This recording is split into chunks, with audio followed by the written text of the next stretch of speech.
Hi guys, we're kicking off soon. Hi guys, we're kicking off soon.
Alrighty guys, I'm gonna grab a tea and we are gonna kick off. I have got some absolute bangers for us.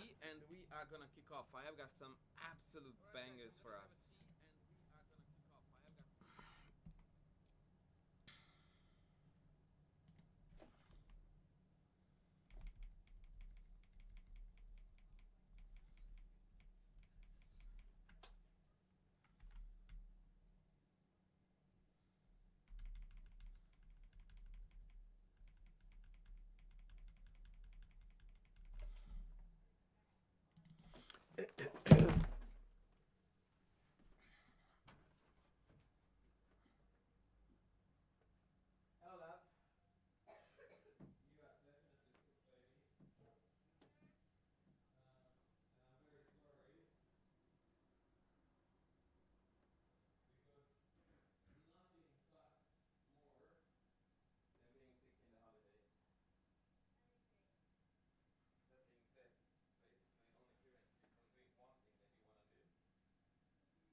Alright, ladies and gentlemen, we are at it. You hear echo? Yeah, I heard too, but that was because I forgot to mute my Twitch.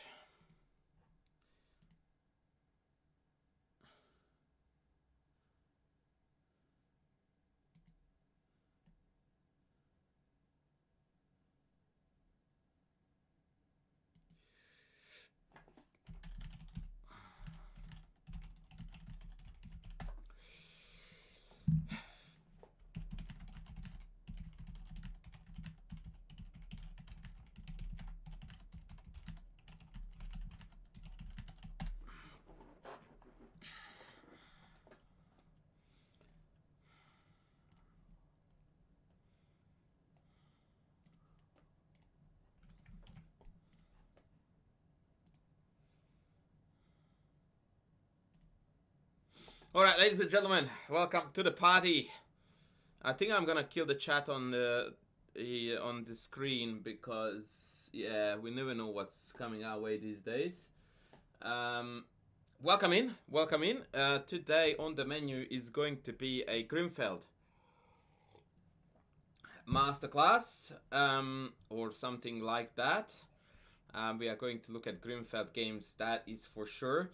And I tweeted this story, but I'm going to repeat this on stream too, because many of you don't follow me on Twitter for random reasons. So the other day I was walking in a mall locally, and I'm going up on the elevator, no, escalator, travelator, whatever it is. V8, thank you, man. Big Andy T, the coach with the most. The Punisher from Down Under. The Magyar and tennis star. 2 years. You absolute legend, B8. So I'm walking, going up on the escalator, and the bloke in front of me looks at me and he goes like, "You are a chessable author, aren't you?"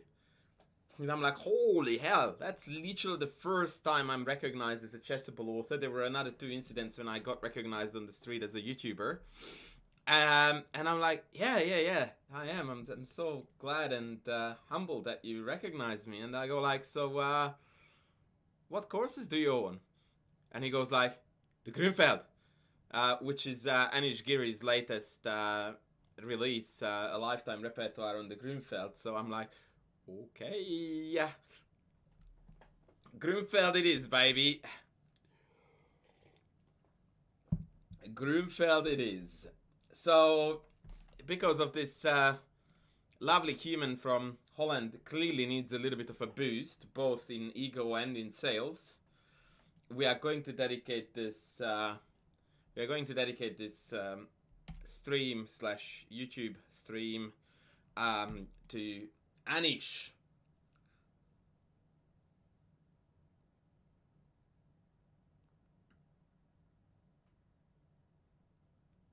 Cheetah, it is already done that way.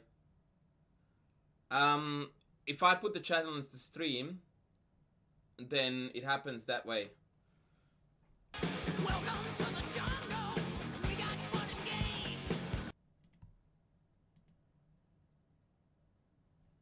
Durian Cherokee. Thank you, man. Thank you, legend. So, without further ado, ladies and gentlemen, we'll jump in the deep end. The one thing I want to tell you before we go is that the Grunfeld is a very unique opening.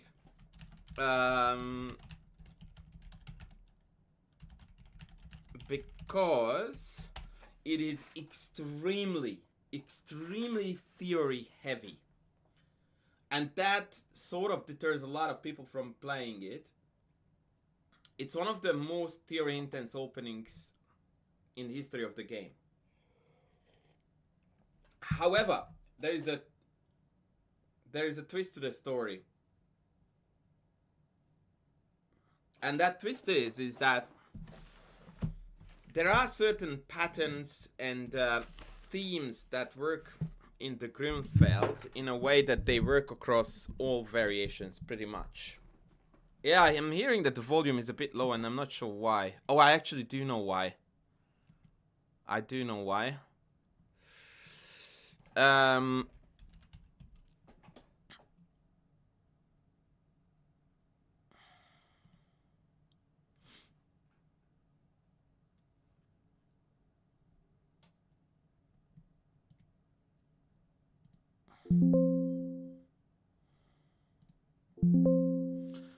I just don't know how to fix it. Because I forgot, but maybe I will turn this up a bit more. Is it better now? I don't want to yell because my throat is a bit scuffed. Okay, right. So, here is the deal. If you are a player who, in general, has a good knack for initiative, dynamic play, has the tendency to rather go forward than backwards, then even if your theoretical knowledge is lacking, you are likely to succeed with the Grunfeld because it's an opening that sort of lends itself to that type of play. So on that note, we are going to... Oh, Fat Belly with the sub! Thank you so much, bruv. Thank you. Grunfeld baby. Indeed. So on that note, we are going to dive into the Grunfeld, and it's by no accident that our first customer is the one and only, the legend, Garry Kasparov, who, other than being a notoriously dangerous kid player, King's Indian, he was also a god behind the Grunfeld. And here he's putting away a world-class grandmaster, Yevgeny Baryev. Now, E3 is a very timid variation, rarely played, not good at all. So this is also a shout out to our common friend Folk, who requested a Grunfeld on these timid lines, but I'm not quite doing that now, but it happened to be killing two birds with one stone. So, immediately a very good question, Fat Belly, and there's only one good answer I can give you. So, if you are a Grunfeld player, you can't afford castling here because after e4 you cannot play Grunfeld anymore. So Kasparov was testing the waters. Against e4, he would have played the kid. Against e3, however, he went like, well, okay, then I'm going after you, baby. And even his c5 is not necessarily a Grunfeld, but he will back it up with d5 soon. So tack, tack, tack, d5, and here we go. I suppose a normal Grunfeld move order would have been here to play d5, opponent ignores, we play c5, opponent ignores, and then we have a similar story. So, c5, tack, tack, d5, castles, knight c6, h3. This move is designed to prevent bishop g4, which would allow black to... I thought Grunfeld was just a sketchy kid. No. Anish is the sketchy kid, although he's already a grown-up. No, Sad Rabbit, the Grunfeld is a really serious weapon, for sure. So, let's start the what would you do now story right here.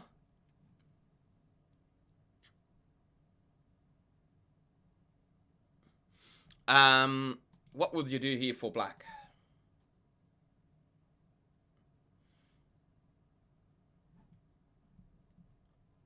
Jasmonton, you never ditch the reverse London, ever.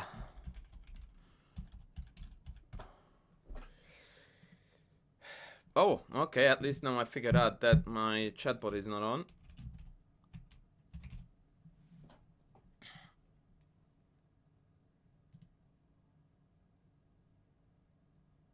Ooh. Sheesh. I haven't streamed since my computer got fixed. Wow. Chatbot apparently got lost in the process.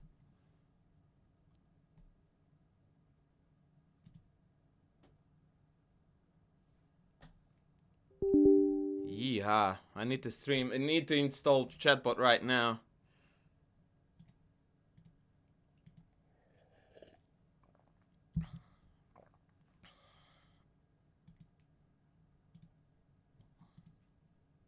Bishop e6 is quite logical and good. Yeah, I like that, Jazz. Very good. What else?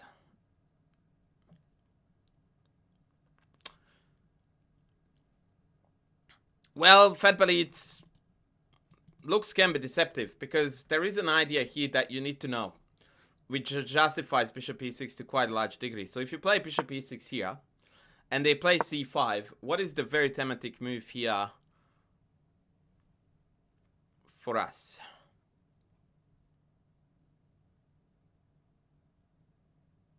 Knight e4, that's right. And now we are piling up on the d4 pawn. They can't take. It's getting quite awkward. And knight g5 has been dealt with as well. Admittedly, the bishop on e6 is not a rock star, but it's better than on c8. And then we are going to eventually play for either e5 or b6, whichever is appropriate. So it's not that bad. It's not best. But it is by no means a bad move. Kasparov went a little bit further and just simply played bishop f5, which I suppose most of you would find healthier. No, the reason why, well, they can, but it's not good. And the reason for that is because then you slide out to f5, and now d4 has been weakened because the knight is no longer covering.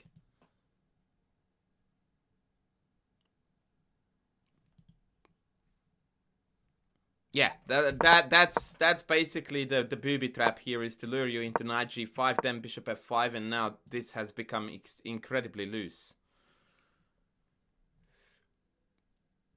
Yeah, alright. So, bishop f5 played, takes played, queen b3. What do we do? Difficult question, difficult answer.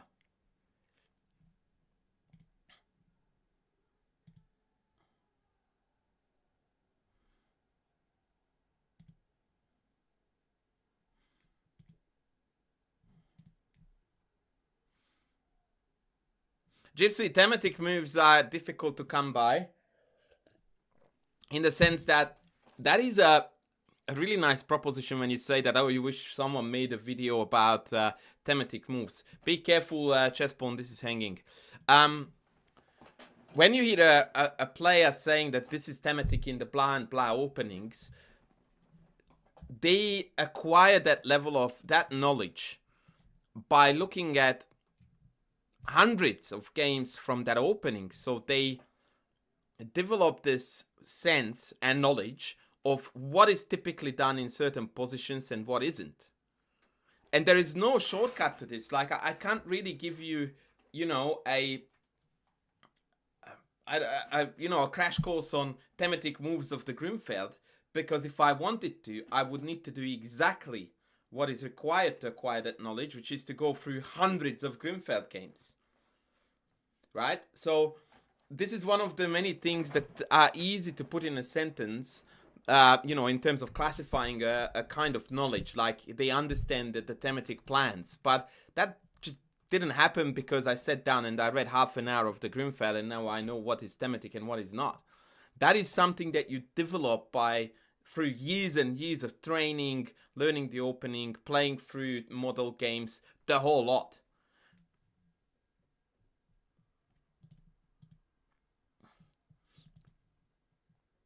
You know, it's like, I look at, a top 100 ATP tennis player and I'm going like, holy cow, if I could hit that forehand like that. But it's like, it's not an arm stroke and then that's it that you learn. You need to learn the footwork, the take back, the timing, the grip, to read the ball, to position the body, the uncoil, there's so much going into that. Like, what you see is that the guy is smashing a ball with a racket. And then when you start breaking down the actual process of that thing happening, it becomes a science itself. Sorry, I got a little bit excited. Bishop e6.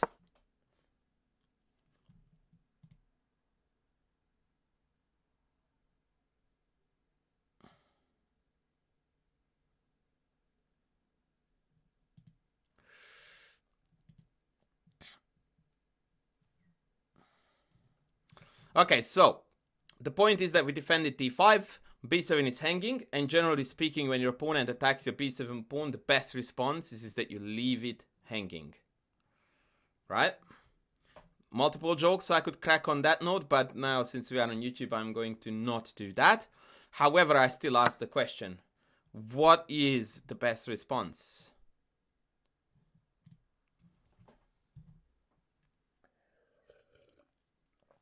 And it's not always an automatic queen trap, like here it isn't.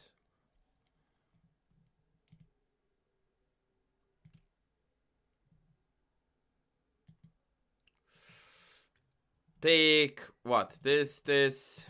What do we take?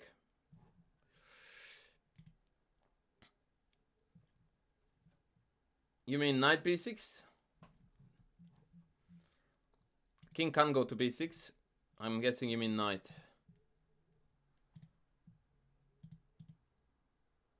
Yeah, knight d4. Sometimes, you know, we don't need to polish it. We just go in.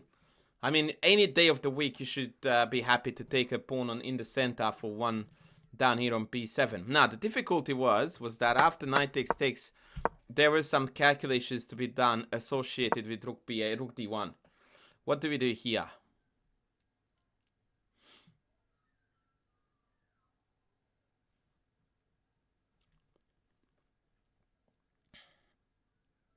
There's a really, really clever way to dodge the pins.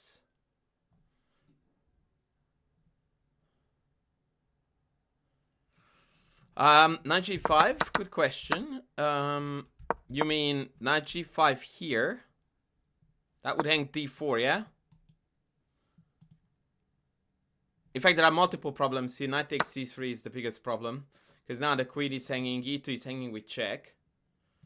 So this is, yeah, this is not playable. And if you play queen takes c3, knight d4, and now, yeah, no, it's just falling apart completely.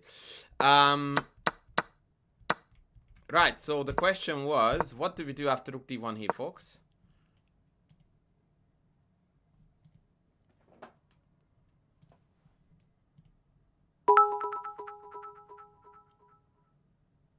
Thank you for the 100 TDs. Chess Pawn, appreciate you, man.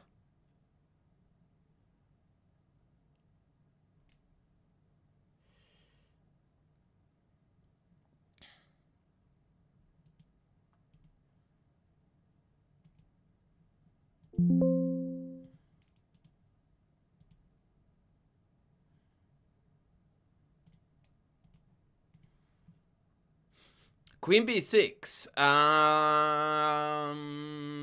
Isn't that losing a piece to queen b6, young man? Hello? Queen b6, queen b6. You are losing one of these.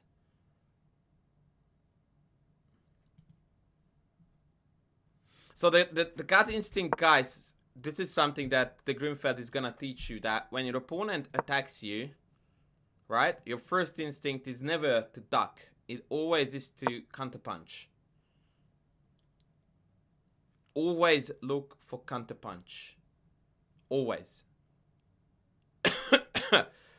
And now my queen is restricted to these two squares. And if I choose either, you can immediately remove one of the pin pieces from the d file with the tempo. The really, really cool line recommended by Stockfish, I'll show you this because this is actually next level demonstration of how beautiful but complicated these positions can get. So you take this, seemingly the worst move on the board, because now, hello, what the heck? Actually, queen b6 resolves this pretty simply, right?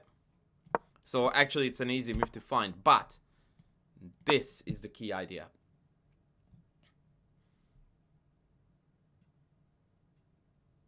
Yes, dynamic play, dynamic comp, all of everything dynamic is just awesome. And now actually we are winning c3. So we are getting out of the pin in the most aggressive fashion, which is that we are even raking in some material. Anyway, let's go back to the game where Bareyev decided to counterattack with bishop h6. Now, what is your first gut move here? You're not allowed to think more than 5 seconds to tell me what your gut is telling you to play here for black. I'm very curious, and you need to be honest with yourself if you really want to kind of pass this test meaningfully.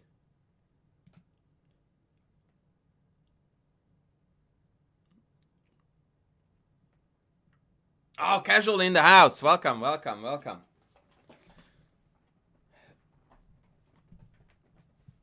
Okay. There are some interesting ideas already pouring in. Oh, Mr. Nova Chess guy. Cheerio, welcome in, senor. As always, it is a delight to have you on board, sir.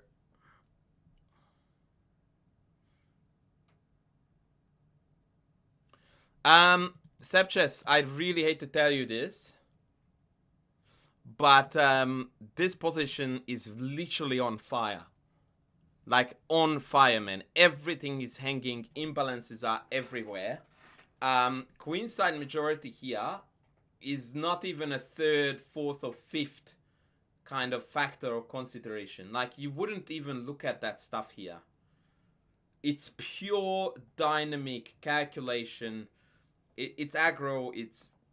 It's action time. Like, we are now in the midst of exchanging punches in the ring. There is absolutely no time here to look for, oh, that guy's stance is a little bit shaky when he's doing a left hook. Like, no, man, this is now punch for punch.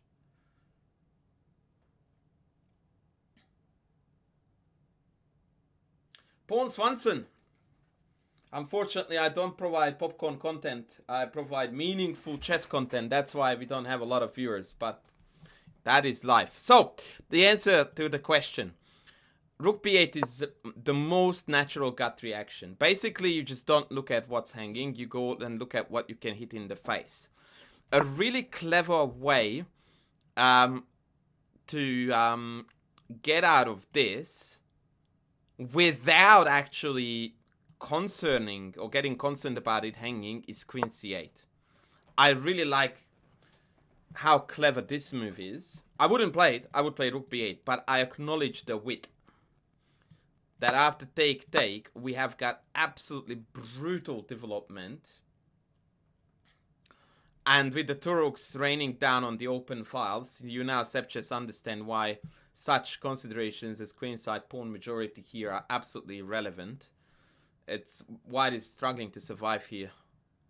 But rook b8 is definitely best. Rook b8 is definitely best. No questions. And played in the game, of course. And after queen a6, what's now your gut instinct? And again, if you want to be honest to yourself, I want you to tell me what the first move you would look at within 5 seconds. Which is not to say that that's the move you should be playing, but it's a very good test to see how well your chess is wired. I can't log on to... I can't log on to chatbot for some very weird reason.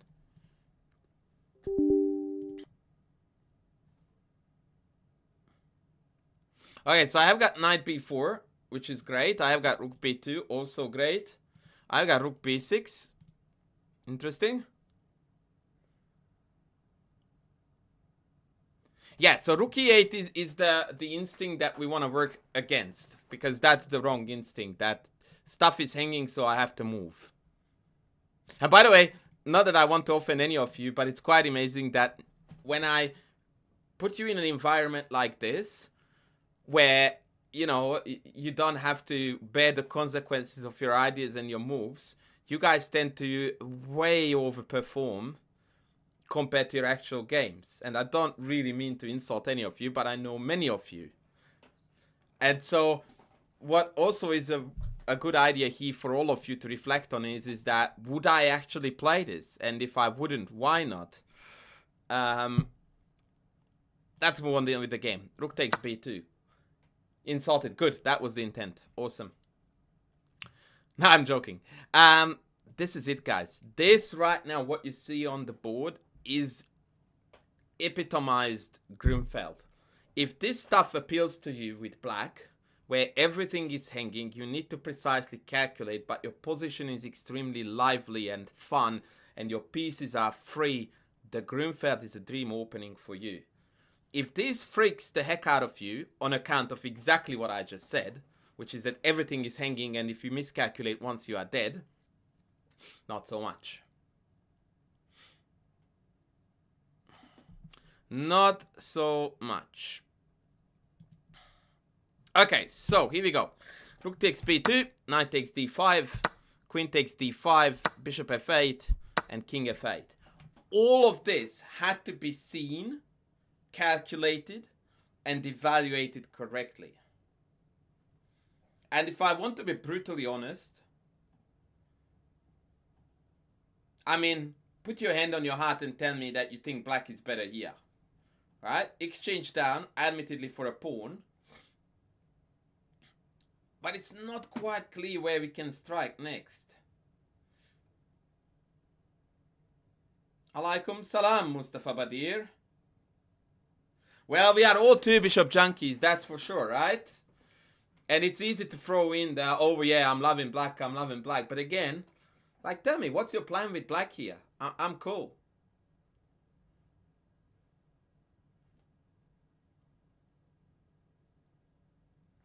Alright, so I will play this move just to make your life a little bit easier.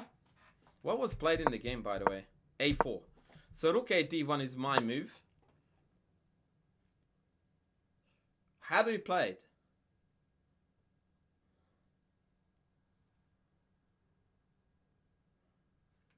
Okay, I'm guessing you will take a2. I will go back to d3. Are we still flexing? Or are we sort of humbling up a bit here? Yeah, I agree with you, Seb. Queens on the board is good news for us, yeah. Look, to be fair, rook a4 holds the position together. But now I've got bishop f3, I have maybe bishop g4 even. I actually quite like bishop g4 because that makes the spin even more annoying. I would prefer black here, but it's not like, whoa, give it to me any day of the week and I will just beat the heck out of Magnus. This is a tough challenge. So, yeah, to play rook b2 here is very, very cojonesy. But that's the right instinct. Now, a4 was really bad. And he, Kasparov, played an absolutely sensational move. It is one of the sexiest moves there is on the board. And I'm very, very proud of myself because I actually found it without looking at what followed. As soon as that was the diagram position when I picked it, and I thought to myself what I would do for black here. And I found the idea. I was very, very happy. Rook takes bishop would be captured, right?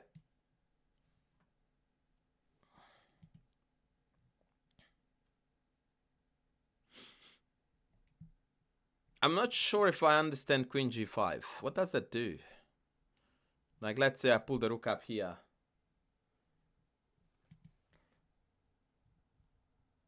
Rook b6. And if I go queen d3, you take this.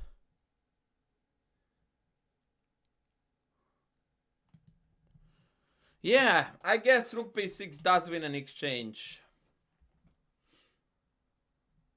Yeah, I suppose this does win an exchange. Although you have a fair bit of work to do here still. But I would definitely consider this to be a completely winning endgame for black. Believe it or not, you can do something even better.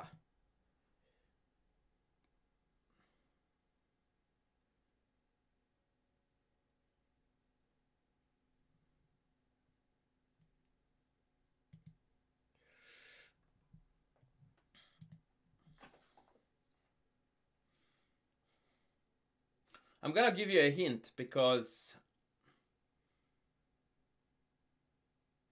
yeah, queen e5 is interesting. Then I have rook a d1.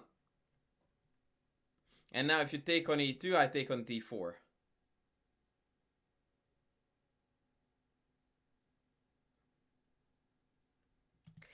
I'm gonna give you a hint. A clumsy hint, but a hint nonetheless. Believe it or not, there is a very cool maneuver here available for black. Which is going to allow black to create a checkmate threat in 2 moves, no more. And it's virtually unstoppable. Well, that's not quite true, but because of...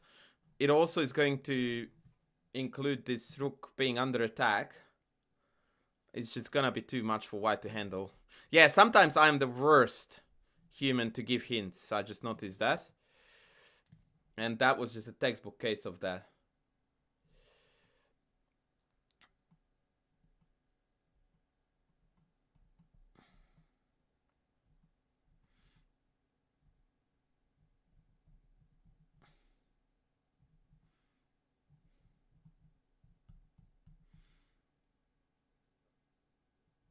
Yeah, rook b3 it is. Rook b3 it is, ladies. Rook b3 it is. Rook b3, rook d1, and after rook g3. Checkmate in 3.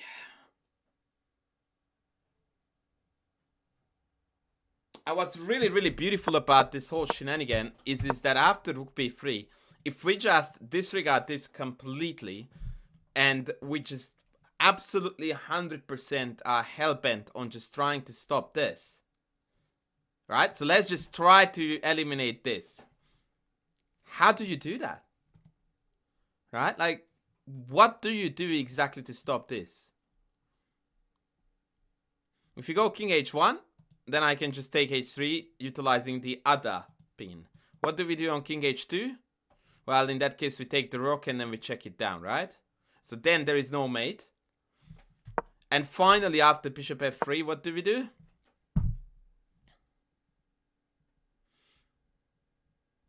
Which is another beautiful demonstration. And in this case, don't tell me moves. I need lines. No, not enough. I need lines.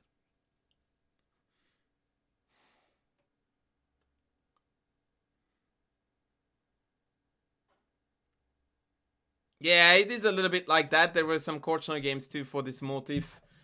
Alekhine pulled one too.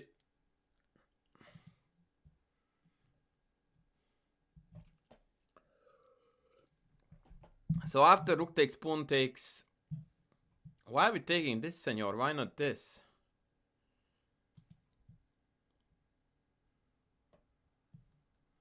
So, yeah, pretty much every move wins here for black. Best by far, of course, is the check. But definitely take this, not this. Because if you take this, then you have got two different ways to set the mate up next, right? But the cleanest way to go, of course, is always the checks. Because now, after bishop takes, it's an immediate mate threat. Rook g1 forced, queen h4. Now bishop f1 is a mate threat. Bishop g2 is forced. And not getting the queen, yeah? Forget that. That's not how we play chess. We go after the king. And this is now mate in however many.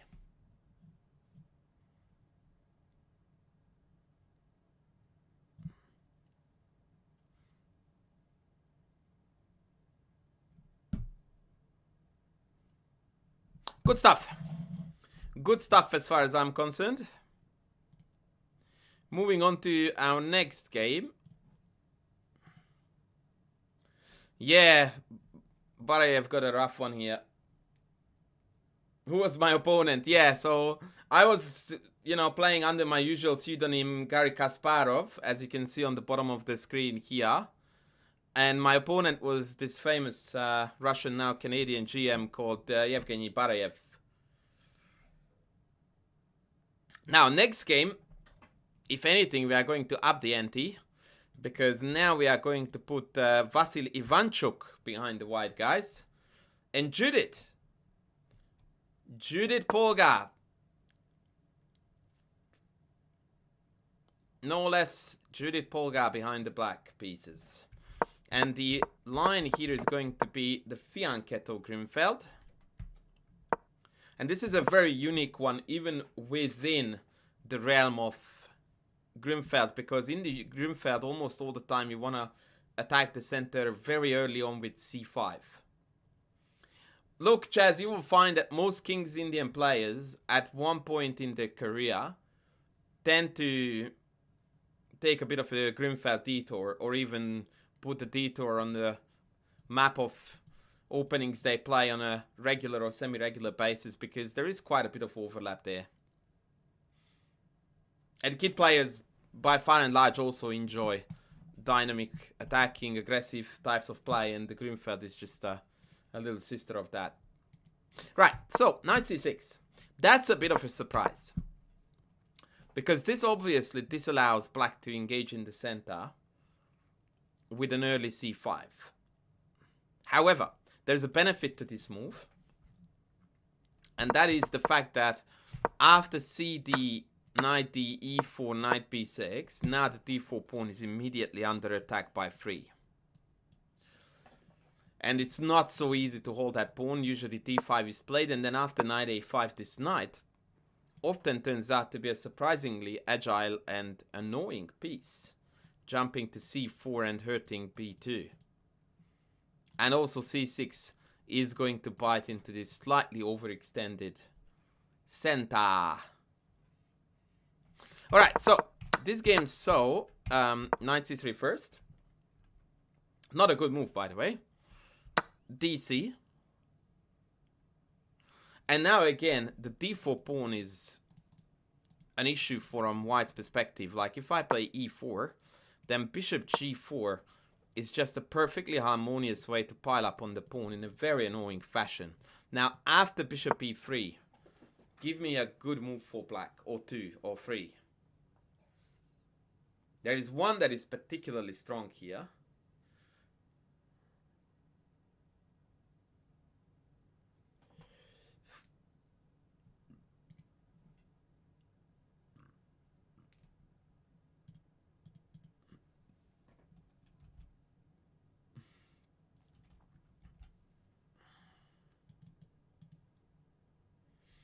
Knight b4 is actually very cool, with the idea of dumping a knight on d3.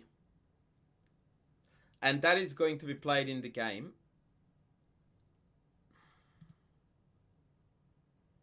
But in this case, we can do better than that. I'm not sure what I would do here, though. Probably queen a4, right? And if you go in, there's a chance that there is no exit. Ouch! Oops, okay.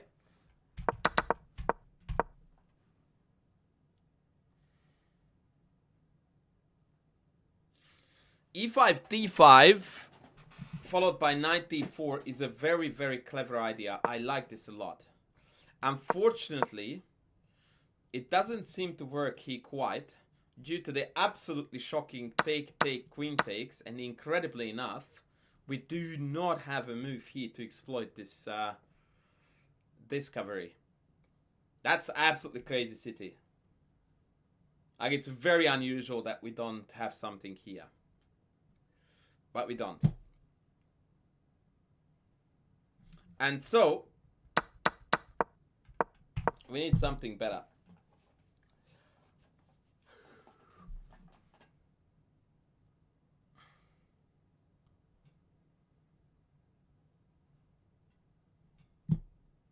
It actually has to do something with e5.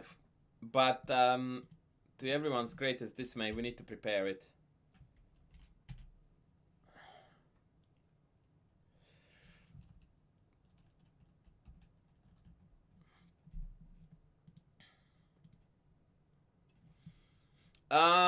B5, oof, I don't know, E5, and then this gets picked off. Looks a little bit problematic to me. B5 gives me vibes that we want to, you know, play against the E4 pawn. Whereas I think everything we have done so far indicates that we are geared toward targeting the D4 one. Yeah, exactly. Exactly. Preparing moves. Oh my goodness. What is going on here?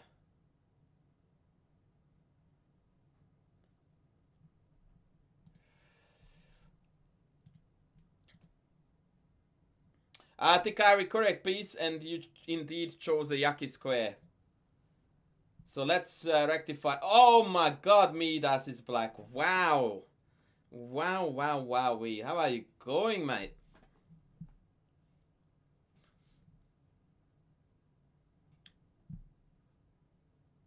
Yeah, we want to drop it back here, guys. Because the idea is that now we have got more firepower here. And obviously, the follow-up move is gonna be e5. When every single piece you own is working toward that one big goal. That is so beautiful to observe in chess. It's not very common that every single minor piece you have is working toward the same goal of undermining the dark squares. Like, this is what opening gasm looks like. When you put every single piece on the perfect square for a greater goal that you actually managed to accomplish. And now after d5, knight d4, it's all roses and balloons and rainbows and unicorns. Well, sometimes we move backwards in order to move forward. That's just how it is, ladies. That's just how it is. Basically, the rule of thumb is that when you go backwards, it's always wrong. When I tell you to go backwards, it's always right. Mostly because it's very rare that I tell you to go backwards.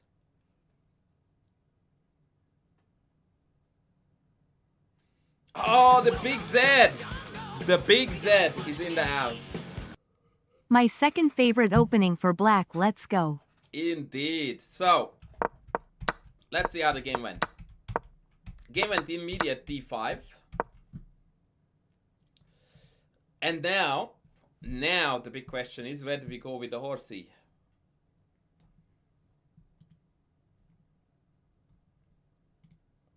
Where do we go with the horsey? Which usually indicates that we don't move the horsey at all, but nah. Yeah, nah, we have to. We have to. We absolutely have to.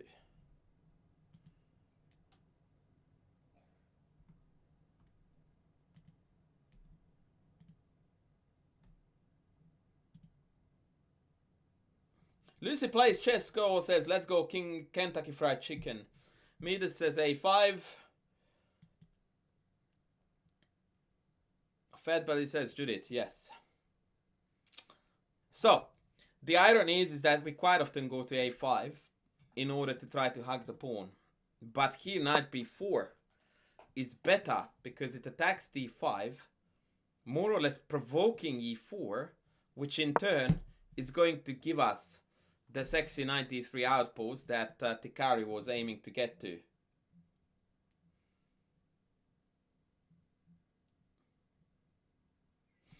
Not necessarily. I think Alpha Helix, they are roughly on par in terms of understanding the gist of each of them. It's that in the Grunfeld you often have a bit more freedom, whereas the King's Indian 10 often has more fixed structures.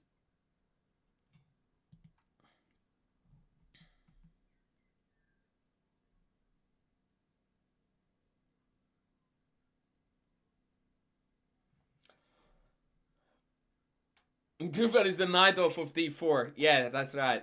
Yeah. Alright, so here's a question here, guys. Everyone is voting here for c6 more or less in the chat, which is one person. And the comment in the analysis when this game was analyzed was that Ivanchuk only reckoned with c6 here too. But Judith played a much better move than that.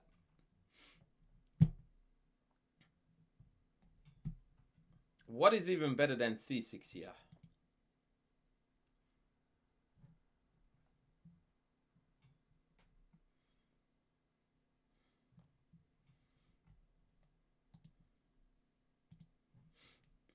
c5. Oof.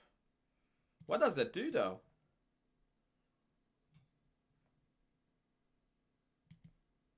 Knight e3 is logical.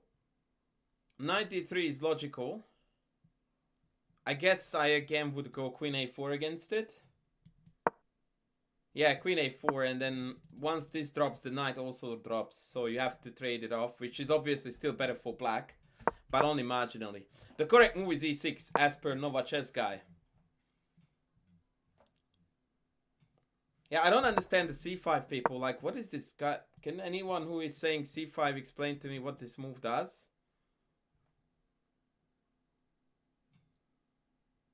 And I don't mean to stomp on you, but I'm like, this was not in my top 10 moves to play in this position. Like, I don't understand what this does. Like, you literally walk past the target, aren't you? Yeah, I guess I misled you with c6 being not that. Maybe it was my intonation, but c5 to me makes absolutely no sense here. Like, you want to challenge the center pawn formation, right? And then you push past. Anyway, let's go. E6. Yeah, because, sorry, of course, en passant is force. That's right.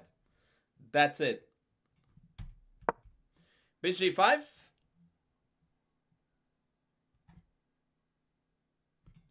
Obvious response.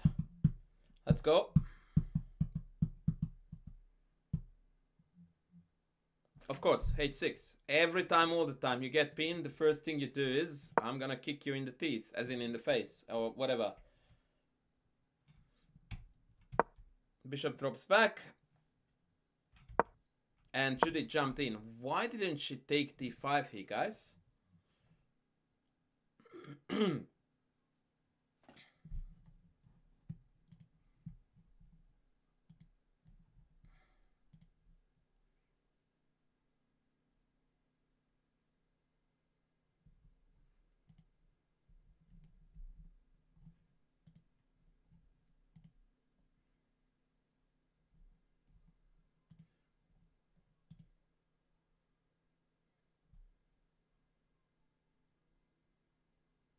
The answer to why she didn't take on d5 is that because even Judith, our greatest god or goddess, is not perfect.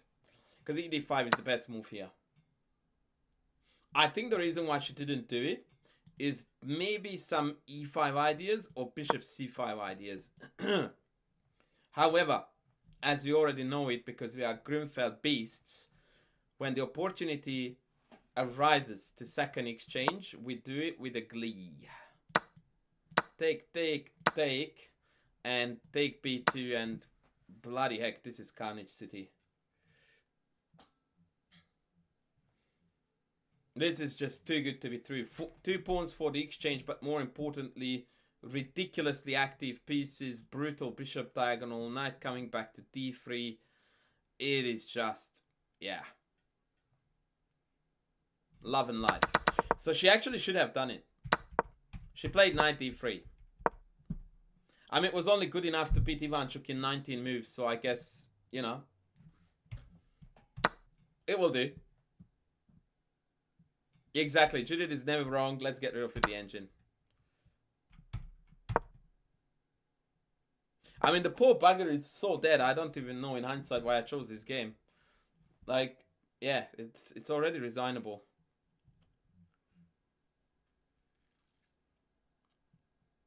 Okay, there is a very instructive line that doesn't show anything spectacular, but it shows the essence of the Grunfeld. How would you continue the game after Queen C2, folks?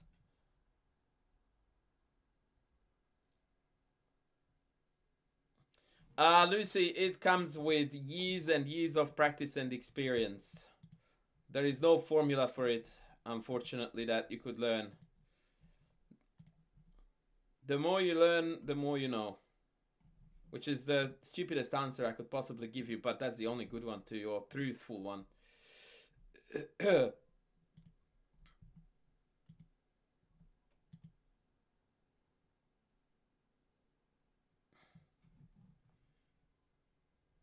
B5 is mentioned by many.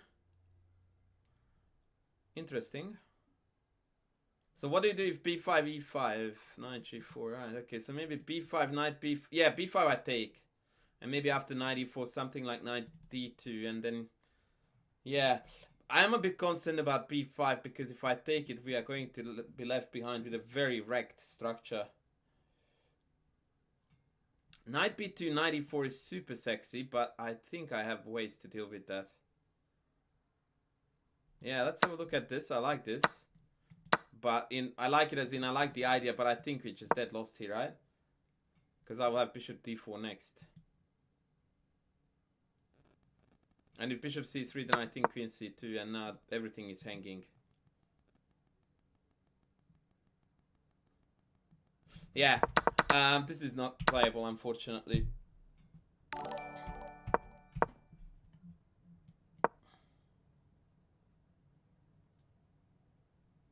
Frobendo. Frobendo is from Brazil, guys. Oh, and Frobendo from Brazil is immediately telling us the best move, knight g4. Welcome in, Frobendo. Welcome in. What do you do after... from USA. Well, I tried my best. What do you do after this? And this is exactly the reason why I wanted to show you this.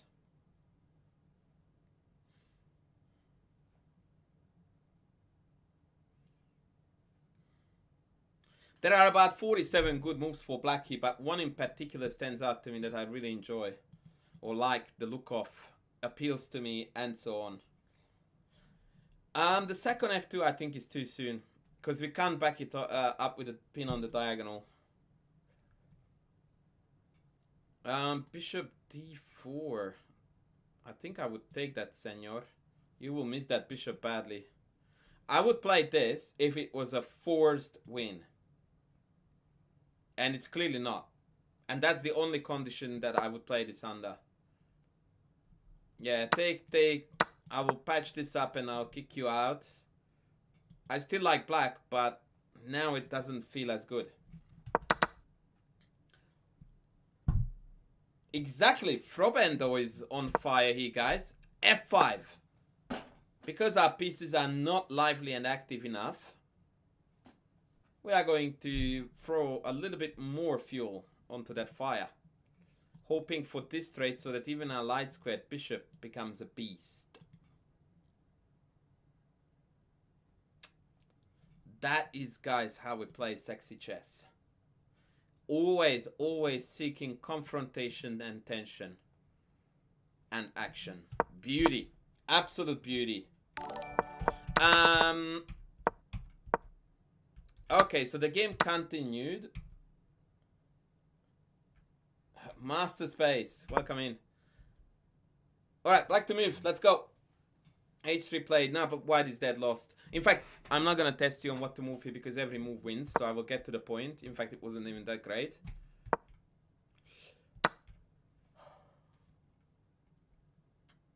Abdul Rahman, welcome in, buddy.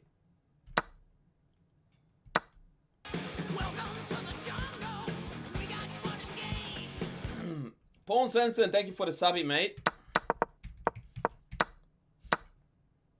Abdul Rahman is definitely a Muslim friend, but this time of the day, it's... Oh, actually, maybe it's possible that he's from the Middle East and he just woke up to pray. But it's very early in the Middle East still, so I would go for US. Okay, Bishop H3, Rook E8. That is sexy chess. That is sexy chess.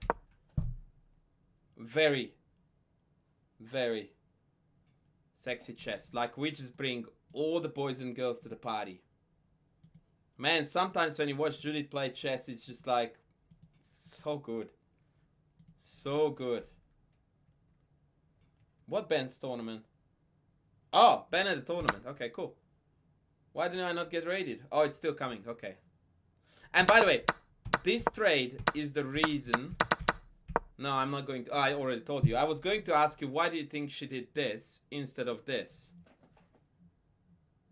Now that I gave away about, 90% of the answer, let's see if you can fill out the gaps, guys. Why was it Rook A8?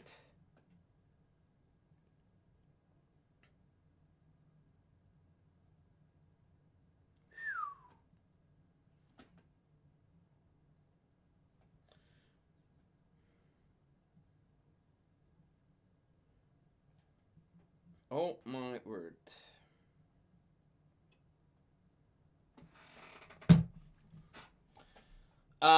Acid Ghost on fire. On the fire, ladies and gentlemen. So indeed, we are keeping this rook for the checkmate. You wouldn't be Judith Polgar if you didn't try to checkmate Ivanchuk with black in less than 20 moves, right? Like, what are you even doing with your life if you don't try to do that? But the funny thing is, she doesn't try. She accomplishes. Take. Knight G5. From Mena. What is Mena?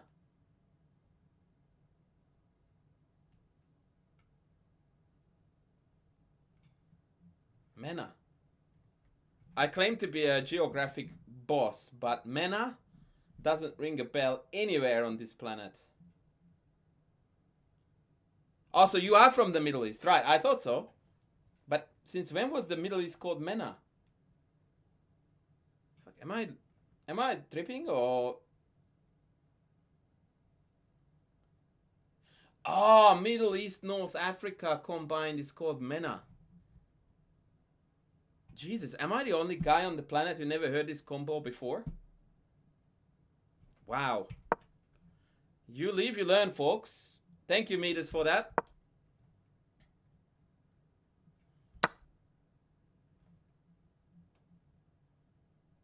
Never thought about that before. That, yeah, wow. That's crazy. All right, black to move. Black to move. Nobody will guess the next move correctly. Nobody, unless you know the game.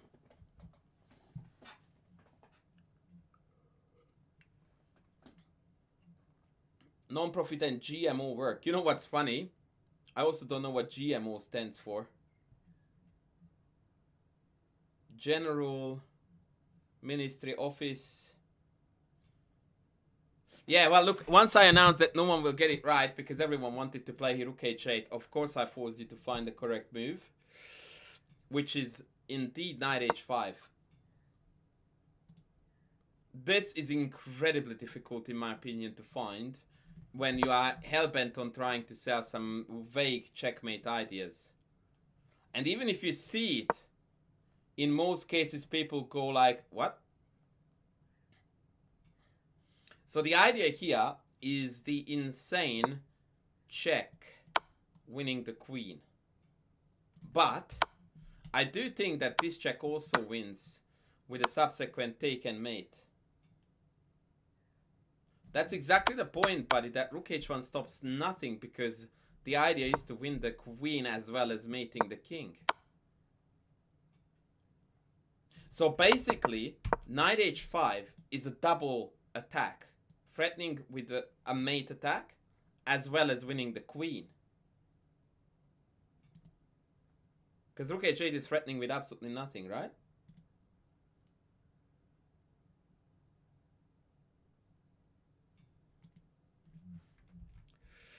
So Ivanchuk played Queen E3, and now you get the glory days to figure out the rest. I need a full line.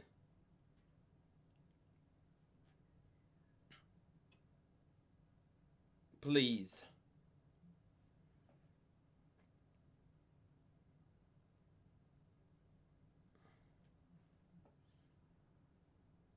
Full line. Black to move and be awesome. Also known as Judith. Black to move and be Judith. That would be an epic way to describe a puzzle, right? You just look at a position. What is the requirement? Play like Judith. Okay. Okay, no worries. Just be a chess god, basically. Or goddess, rather. Can do.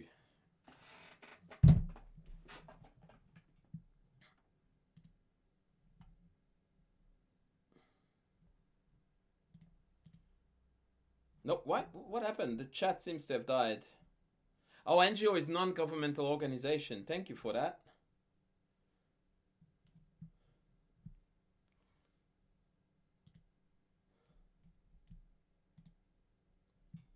Yeah, Lucy, that's definitely a hurdle most chess players feel like they are always struggling with.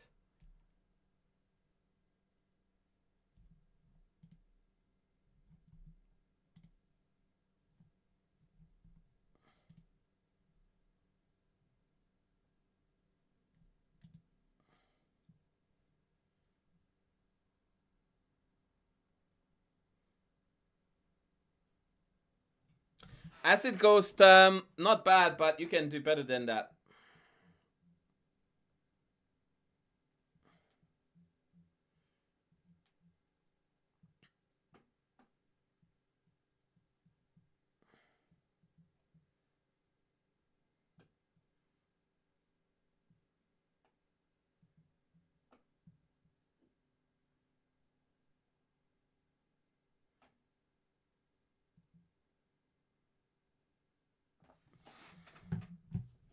No, we started with the wrong knight. So why would you go with this knight, allow after the check for the queen to block, when you can go with this knight, so that after takes check they do not have queen g3.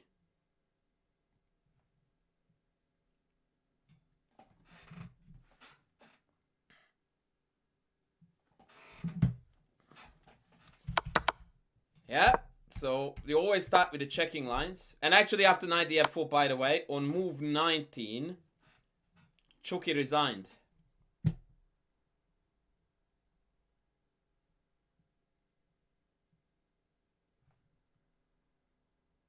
Yeah, Judith was always very fond of the knights. The horsey was always her favorite. The funny thing is that after king f3, we still need to find a reasonably precise blow here. What would that be?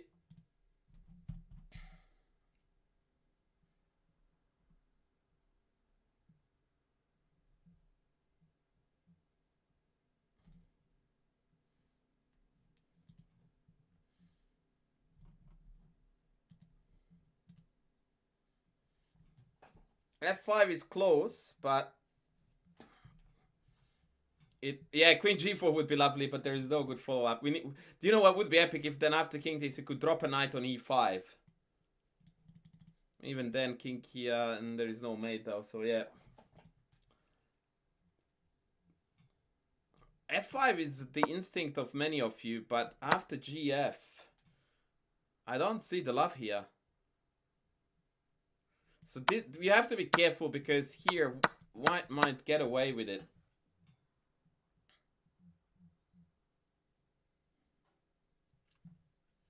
I mean, this is also a forced line. You can't go there because this hangs, so we have to go here, and then this is forcing. And this should be winning for black, but this is a lot of unnecessary mess brought upon ourselves. Yeah, Tekari, correct. Give me a knight. In fact, you can ask for 2 more knights if it's backhouse. Queen h3, blundering the queen is subtle. I will give you that.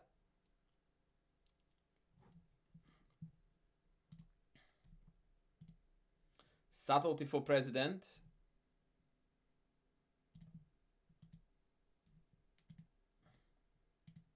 But f6, folks. f6 is where you want to go.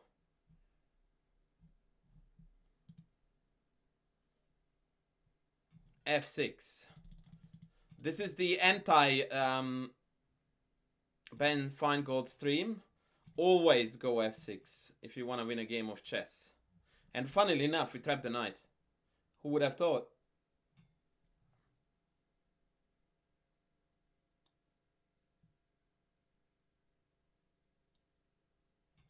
Who would have thought? Yeah, that's right. This is the anti-Ben Feingold stream where we play f6 and we are proud of it. Yeah, that's it. Game is over, guys. The game is over. Not bad. Not bad. Okay, I'm going to show you one now that is nowhere near as spectacular, but I know that most of you would find it difficult to face what black had to face in this game, which was a brutal, relentless, I'm gonna checkmate you kind of aggro attack.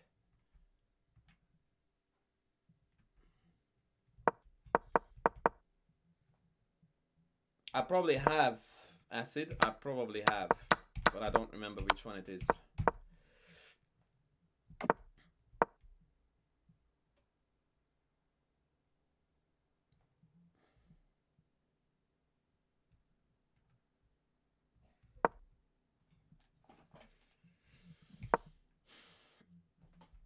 You do play this line. You actually absolutely have to. Because it's not your choice, buddy. Bishop b5 comes, and there you go. So, yes, you do play this line.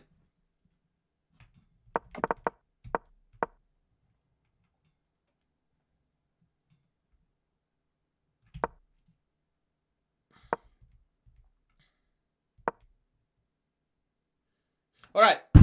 You are black. How do you play it? Let's go. Let us go.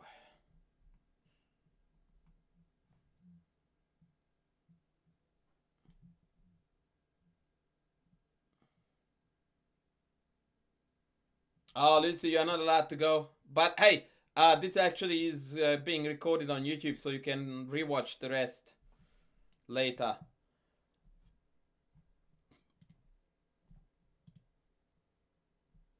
People demand c5, and that's because people know how to play chess. c5 it is. It may look like we have got very poor development, but these two will bounce out real quick, and at least one of them is likely to happen with a tempo. h4, exclam. I don't know why I got an exclam. I will remove it.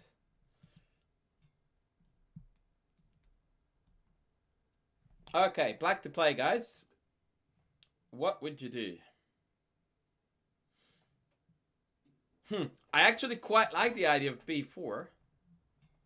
I do like it a lot on strategic grounds.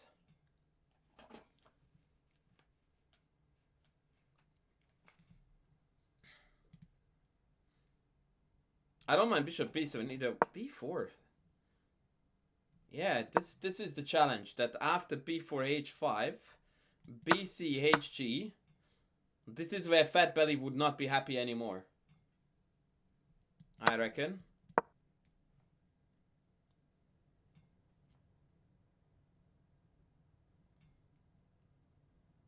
And now I'm beginning to believe in white, actually. Queen g6 is a threat. And if bishop f5, then probably queen g3 or f3, actually f3 with a tempo here. With knight g3 to follow. Someone's position is falling apart here, but it's very difficult to tell whose. But the point I wanted to tell you was that you absolutely have to embrace these types of chaotic positions with black if you want to play the Grunfeld. Like, if this gives you shivers and you go like, I hate my life, the Grunfeld is not for you at all. Because this is what fun looks like in the Grunfeld and in chess, really. City is a lovely idea, by the way. You know what's funny? Queen a8 is really not best here, and instead g4 is to be preferred with the idea of mate. And now white is winning.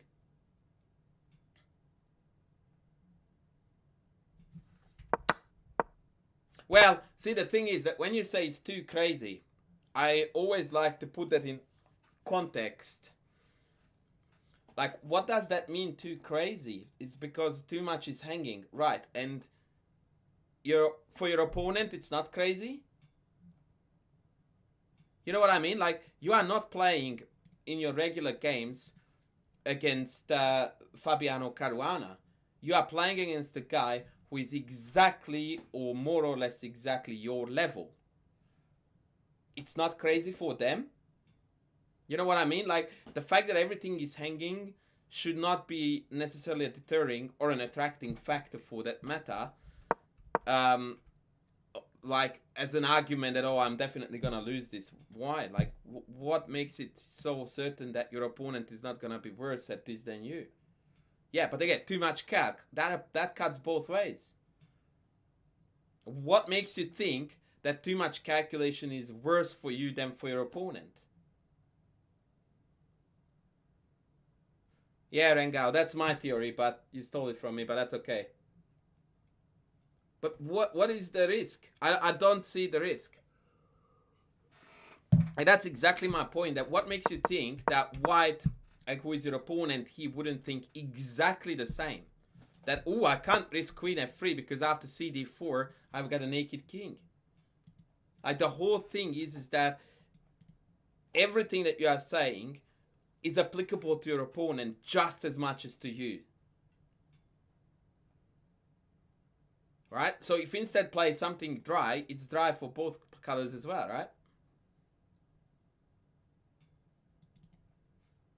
So I think it deserves a deeper level of consideration when you just look at its position and you go like, ooh, I wouldn't ever want to play it, stuff like this.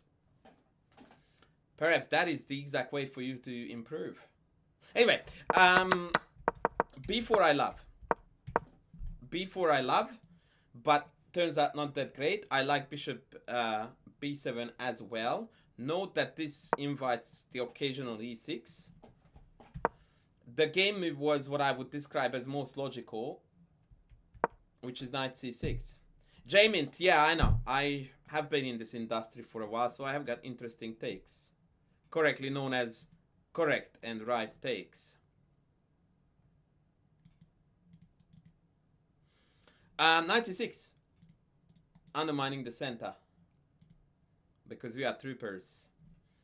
Alright, black to move.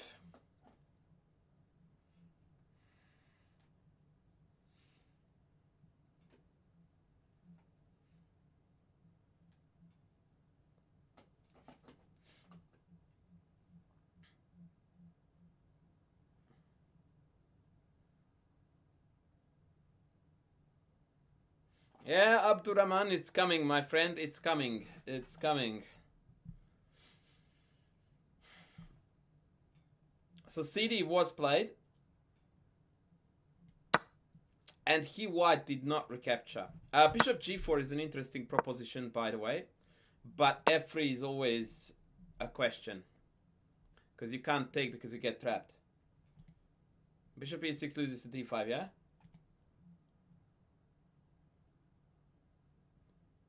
So be careful with that. CD was played. And the idea of this capture is actually quite deep. I would go as far as unclear to me still. Because the engineer wants a4 and then check.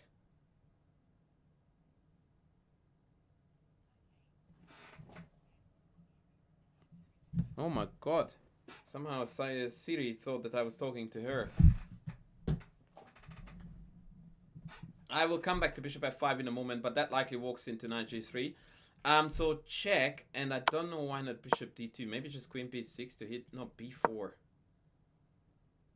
Oh, and then bishop a6, rook d8. See, this is such sexy chess again. Wow. Or even just take and then rook d8 next. That is just so cool to see in hindsight, guys, how this unfolded. And somehow, even though white has played some developing moves, it feels that their position is really passive. And rook d8 is going to wreck the center.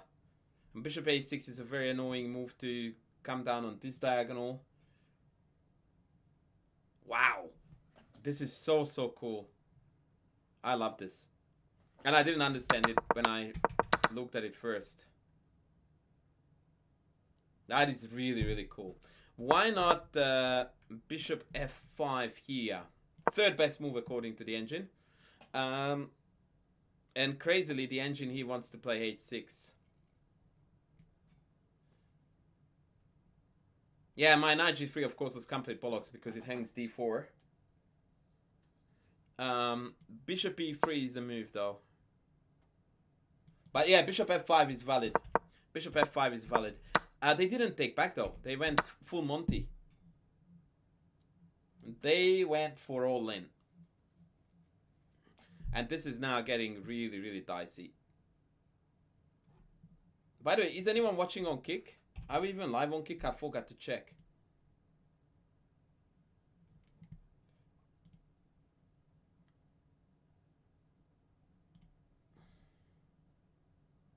Yeah, we are live on Kick. And oh, Team Cannon. Hey, buddy. Jeez, thank you. Welcome in, team. I hope you're having fun over there on Kick. Or as the New Zealanders like to call it, Kirk.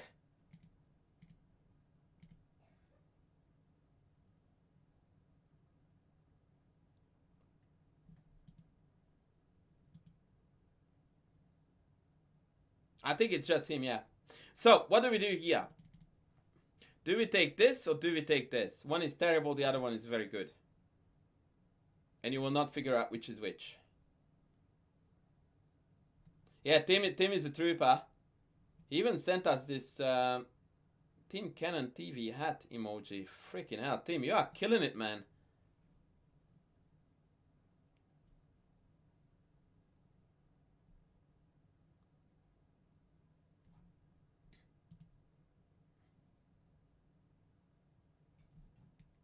So, J Mint, I don't mean to single out your comments, buddy, but this is exactly what chess improvement looks like. After h takes g6, you tell me that the h file looks super dangerous. Tell me what that means in your world of chess. I would like to understand what this being dangerous means. Oh, team coming in strong on Twitch as well. Thank you. So I'm gonna be like, okay, so this is dangerous. Fine. Prove it. Show me where the danger lies so that a mere mortal like myself can understand it too.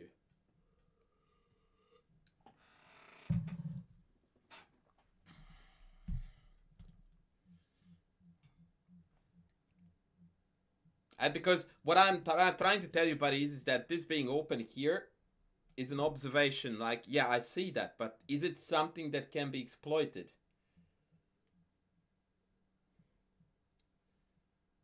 Knight g4 is illegal. You meant knight g3, right? So, see, this is like, there is at least one student in the chat who is now going to go like, yeah, this is the mantra that I hear all the time. So you are looking at knight g3 followed by queen g4, which is not possible to do. Okay, knight f4. What is your follow-up to that? How do you get this queen to the h file is what I'm trying to figure out. So you're fine. You played knight f4. I'm going to take this. COE? What does that mean?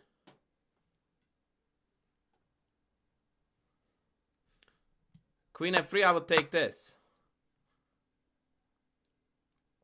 I'm going to hang a rook for you.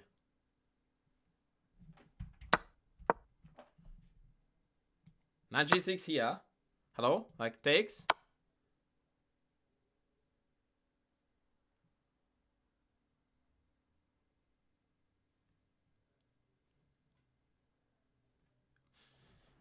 So now you see already, J-Mint, how faulty the thinking that you presented was, because initially your argument was the h file is dangerous. Now we are looking at a queen trade.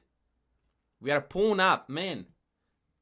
I didn't count pawns here at all. All I am seeing is the white is dead lost.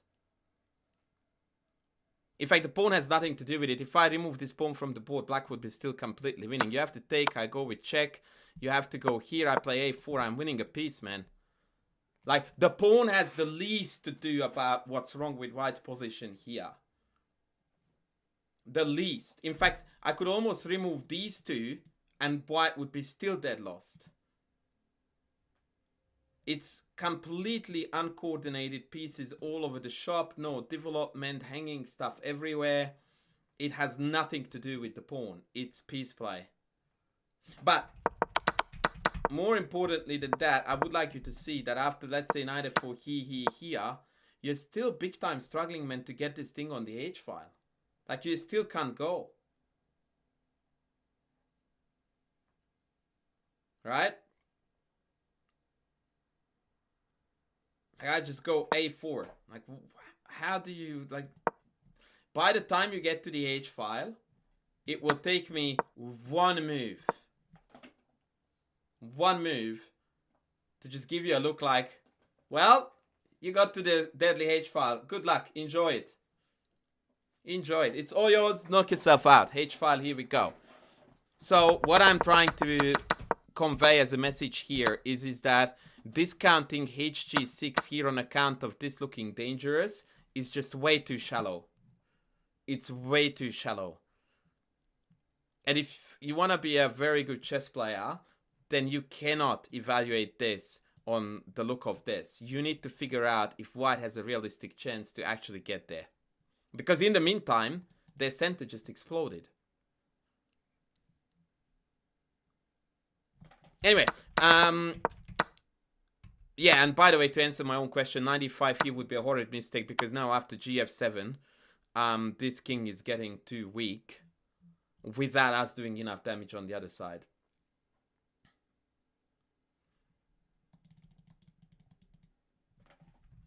Almost to every question, J-Mint, the answer is, what's the line you calculated? If your decision making is not based on calculated lines, you are likely doing something wrong, especially in positions like this, which is incredibly sharp. So take. And Weiser went queen d3, trying to once again cash in on this motif. Oh, of course, HG is always more structurally sound because it keeps the pawn chain intact.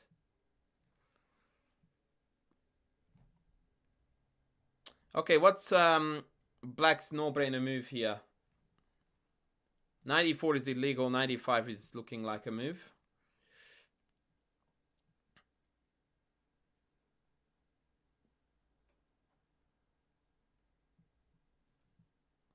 So it's quite funny because the difference between 95 and bishop f5. Sorry, buddy, my commands don't work because I had to reinstall chatbot and it's not doing its thing.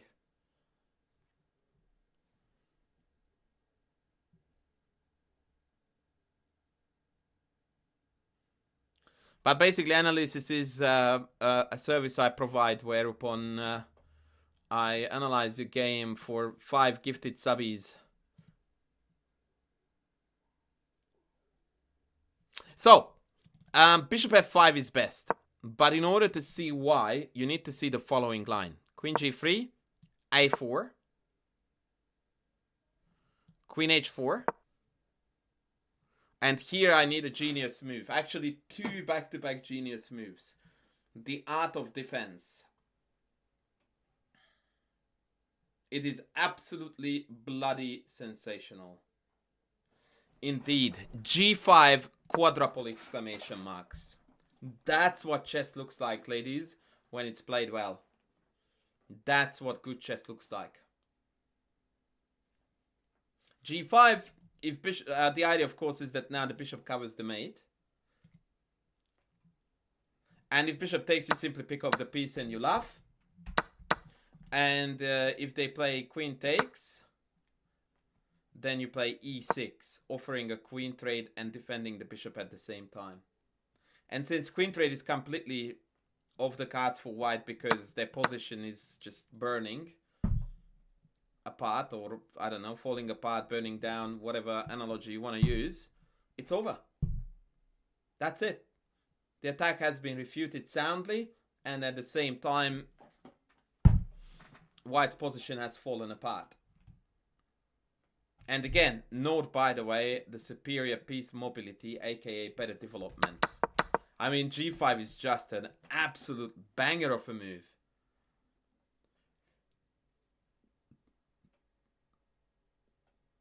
Yeah, I would like to point out T. Grengau's correction that, of course, not bishop g6, which would blunder the game away in one move. But e6. Oh, this is more than cute. This is sensational. Actually, Van Wely didn't see this. He went 95, which is vastly inferior.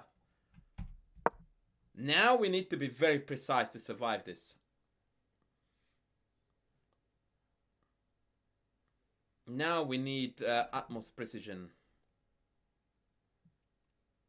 Although according to the engine there are a myriad of good moves, but almost none of them give a big advantage to black.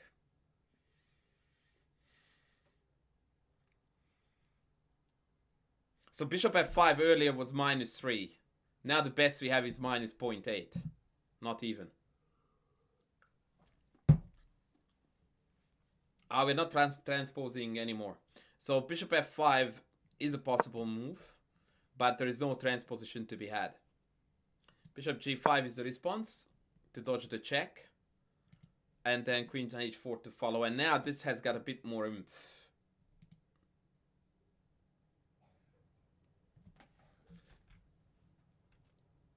Yeah, I don't know actually. Now I'm a bit on the fence with which color I would prefer this with.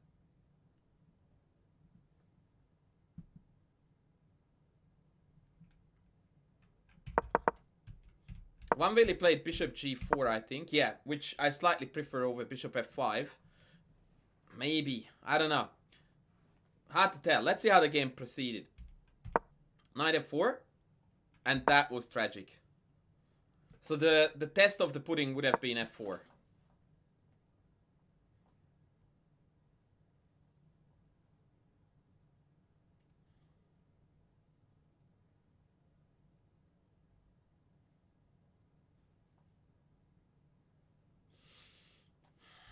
What's wrong with CD?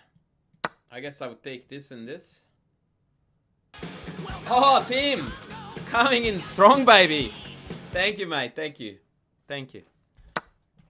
Yeah, the difference is that after f4 takes, I can take without getting mated, right? Or at least opening up that fast. So now after f8, this still hangs. The mate motif might be still on. g6 is now hanging. And you can't play bishop h5. Why not?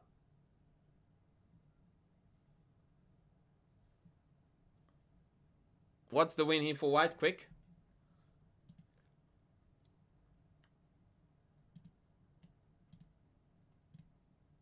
Yeah, we just butcher this. And then mate is incoming. Tindy! Bloody hell. Bit late to the party, buddy, but you're still here. So good to have you, bruv. Yeah, okay, so I don't know why Vicer didn't play this. It looks like the only legal move. And according to the engine, the crazy line that saves black looks like this. Check, just giving up the knight for nothing. But you had to anyway because both of them were hanging. Takes, bishop f5 tempo, queen g3, and take this. Or d3 actually? d3 maybe. Oh no, a4, jeez, Louis, wow. Sorry, I stand corrected. And by the way, it's very important to have the bishop on f5 to disallow f5 and bishop in. Because the idea is that here, there is no mate. Ever. But if this pawn wasn't here, then bishop h6 would lead to immediate catastrophe because that's mate. So the bishop on f5 has an incredibly important role in denying the progression of the pawn. And now black is winning again, despite being a piece down. Or at least black stands more than acceptably here. Maybe DC or D3, I don't know which one is better. Maybe DC now with C2 coming. Yeah. And actually this is how the line goes. Take, take, take and F5. Exactly with the idea.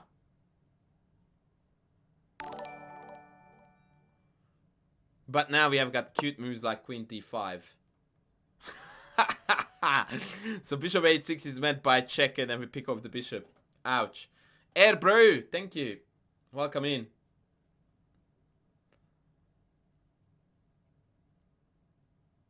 Wow. These are some crazy lines. But somehow we always win with black. Anyway, game saw knight f4. And now this is just terrible. I really don't know what the idea was here, to be honest. But it's easy to judge in hindsight. E6 played. Now that obviously cuts out queen h4. So now I have to go via e2. h2 rather. Yeah, bottom of the board. That's right. Rook e8. No worries.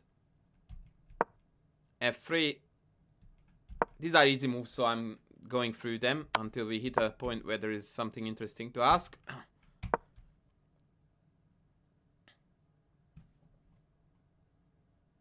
Okay, what is the winning maneuver here? Although I'm pretty sure that everything wins. Ooh, a4. I don't know about that. gf. I would not want to allow gf, that's for sure.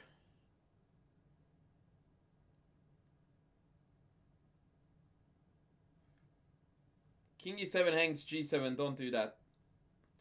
That move screams panic. We never panic. That's not us. That's not what we do. That's not who we are.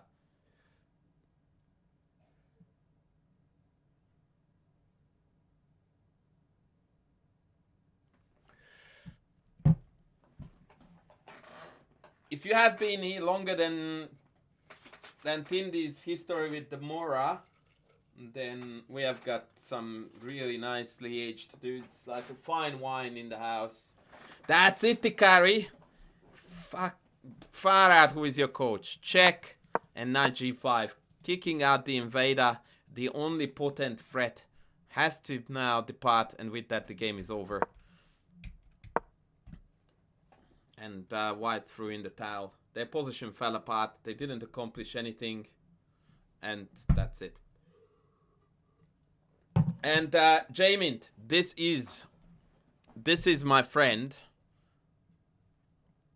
the answer to H-file dangerous? Well, no, not really. Now, I don't mean to ridicule you. I'm just demonstrating that, you know, that alone is not a reason to choose it or not choose it. But I think it was a very instructive game. Now, the next one, guys, is going to be probably the biggest belter. Absolute belter. Of this whole entire lecture. And it is a particularly funny game, by the way, in the sense that it was played by Dvoiris, who was a very well-respected and really tough, super aggressive player from the Soviet Union in the 80s, 90s. However, the poor guy was really cursed because his parents never thought that their son would get into a game where the English language is going to be a dominant feature. And so they gave him the name Seaman, as you can see on the bottom of the screen. Sorry, I had to point out, I'm childish. Anyway, Grunfeld it is. Grunfeld it is. It looked like a good idea in the Soviet Union, but, you know, in hindsight, when your name is written in chess history... Yeah, it's actually a common name of Slavic origin. So this is the so-called... They actually call it multiple lines. Smyslov line. In Hungary, we call it the Hungarian variation. Oh my god, yesterday's game analysis by Shankland, I quite accidentally clicked on the stream. I mean, that guy is a gun. And it just goes to show what it takes to be a pro player nowadays above 2600. Like, the guy just recorded like half an hour of analysis that he conducted about 4 months ago. He recalled the entirety of it during the game. And he didn't win the game. But it was incredibly instructive.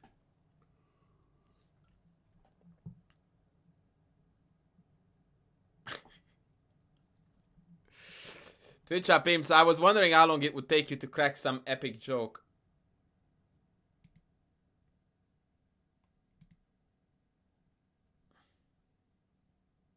Well, actually he was reflecting on that, and he said that him coming in with no prep is not quite true because he's a professional player, so he keeps on prepping all year round. And I really like that retort, because yeah, he might not have been prepared, you know, individually, as in against particular opponents, but his opening repertoire is kept fresh like crazy. Yeah, it was on the official stream. It was just freaking amazing, absolutely amazing. Anyway, back to the Dvoiris game. So, yeah, I love this line actually for black. All you need to do, by the way, Fat Belly, to like these variations is to look at the evergreen game Burn Fischer.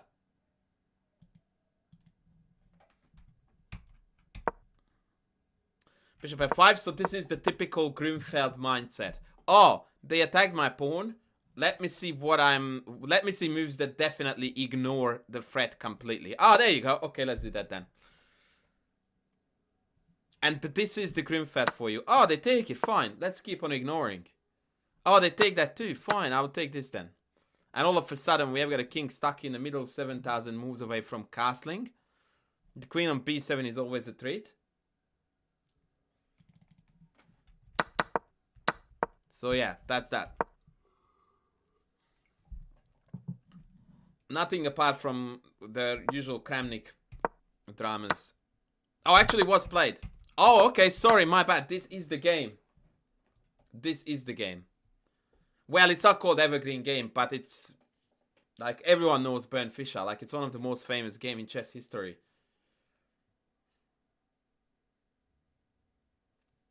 This is actually how the game went.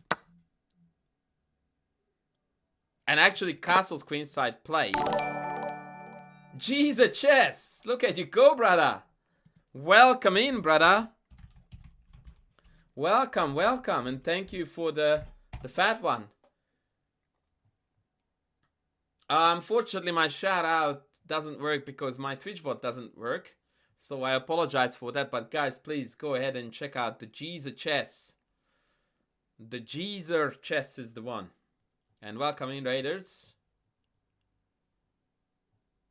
So, castles. Really bad move. But really difficult to see why. Yeah, because it was Byrne brothers. One of them is Donald. The other one is Robert, I think. Or Ronald. Either or.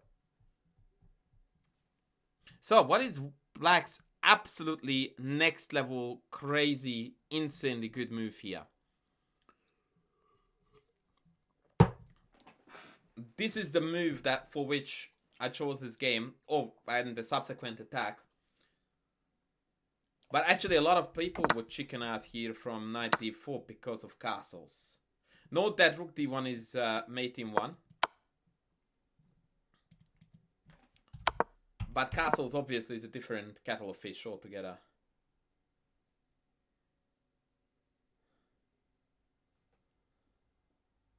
Knight g4. Yeah, I'm not sold on this, brother, because I feel like we are losing something here.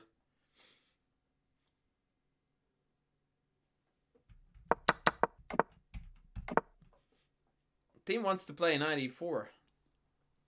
Team, can you back it up with a line?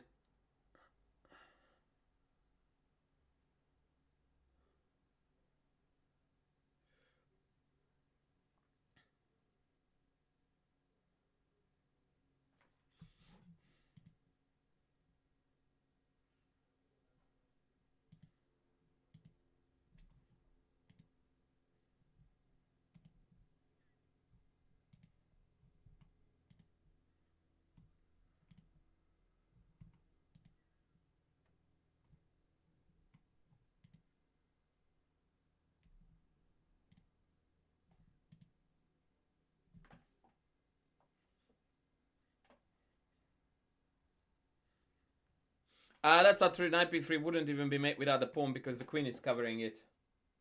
So whilst pattern recognition is on point, but that needs a bit more love.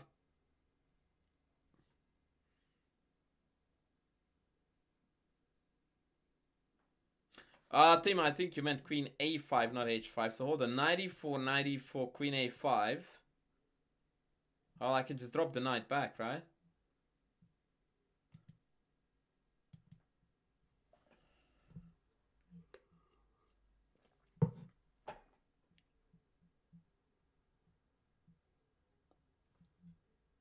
I'm not sold on this, guys. I'm not sold on this yet.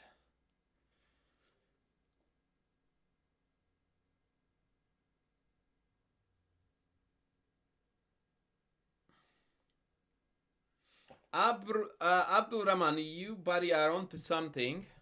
But if you go rook c8 check, why wouldn't I go king b1? I don't understand that. That didn't make sense.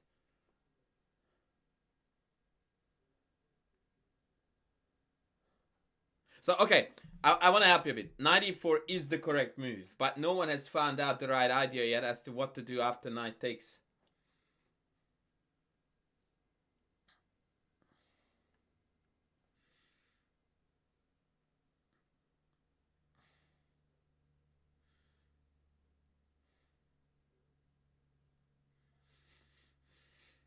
So definitely knight e4. Knight e4 is the beginning of the calculation, and then you need to do something sexy. As in, knight e4, rook c8 check, I drop the knight back, yeah? Thanks for the raid, Giza. Have a good one, buddy. Is that Giza or Giza, by the way? I don't know. These are the mysteries of life we will never figure out.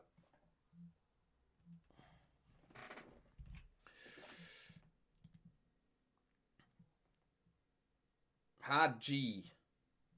Well, is a hard G a G or a G? Yeah, I thought so. So it's Giza. Team Cannon, you can give up as much material as you like as long as in the end we are winning.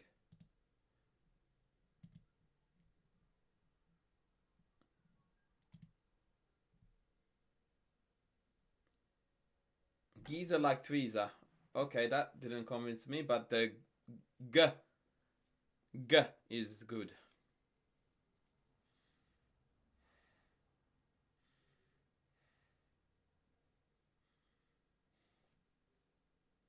Okay, so we are in Struggle City, and that's understandable because this is a very unusual... Yeah, Gi as in GIF. Although some people pronounce that as GIF, by the way. Cat DW Live, yes. And welcome in.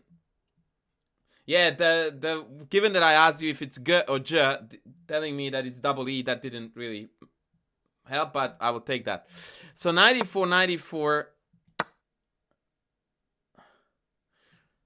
Bishop e4. The move, folks, that you all missed is this check. This is the move. This is the glory days. Well, you didn't say it.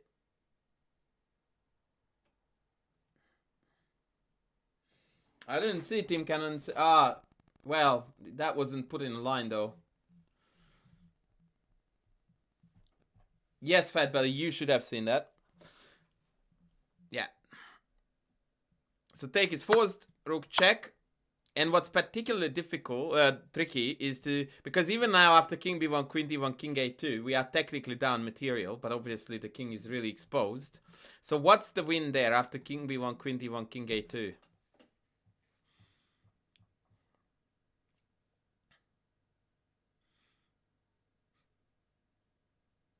What's our next move?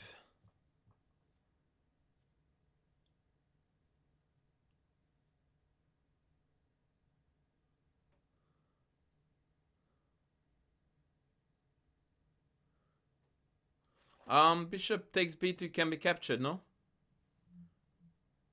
I don't... Oh, you wanted queen c1 then. Oh, but you can't because that's covered, so I don't understand that. Yes, it is rook c5. So this is what he needed to see before he played knight e4, that in this position he would have rook c5.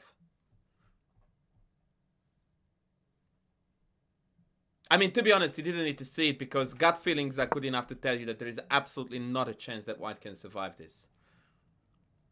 But how good your gut feeling in chess is it varies from person to person, rating to rating. The idea is that if I play queen a4 to stop this, then we penetrate. Either on c2. I thought queen c2 was winning too, yeah. Bishop d2. Rook c2. So the idea is that rook c2 is too soon because then I can interfere with bishop e5.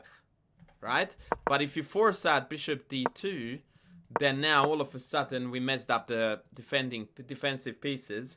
Now you can't block the diagonal because if you play knight e5, you're hanging the bishop. So the game continued obviously with queen c4, which everyone saw was coming, which is a very logical proposition because technically white is up material, right?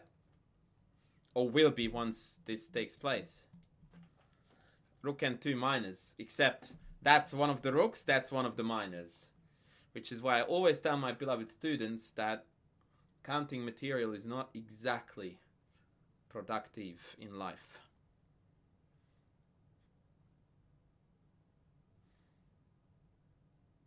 Shockingly, queen a5 is not good enough. Because I have e4 check, king d2 check, and I walk.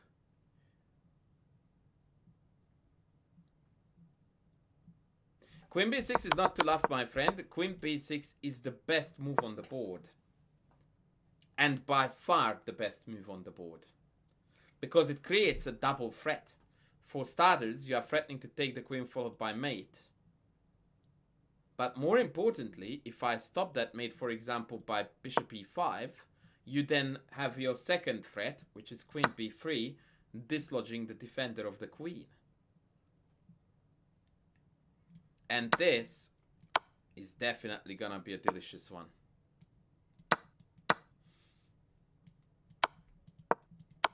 Now the king is not running away.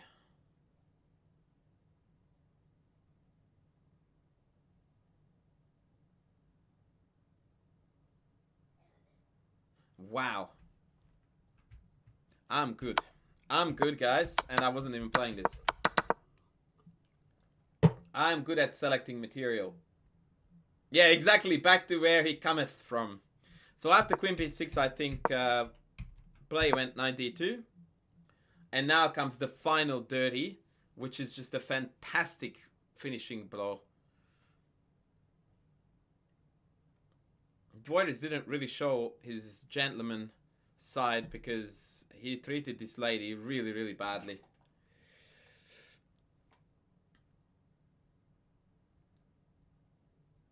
Yeah, queen t4 is a truly brutal move, but Voiders went even more nuts and he went from f6. No difference though. Either case, queen b2 can't be stopped.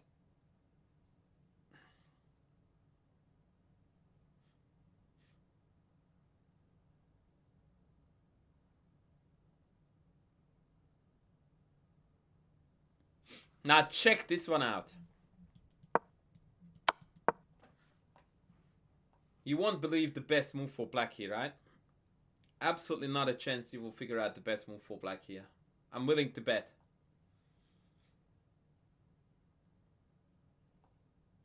Not e5, no. Queen c3. Let's trade queens. Let's trade queens. Actually, that's how the game ended. Wow. The idea being that after take, who can tell me the mating move? Who can tell me the mating move?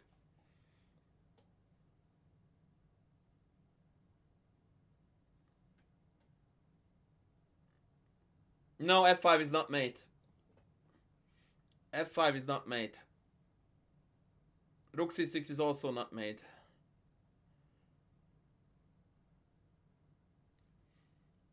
Rook d8 also not mate. Nice bluff so far, but no one is calculating correctly. Just to give you an idea, against white's best defense, it's mate in 5. Rook d6 is also not mate. Far out. Okay. Jesus, you guys are not doing your job. Okay, type in the full line then, because so far everyone is guessing random moves, hoping that they are right, and they are not. It's mate, full line, mate in 5. It's amazing that I got like 7 moves typed in and all of them are wrong.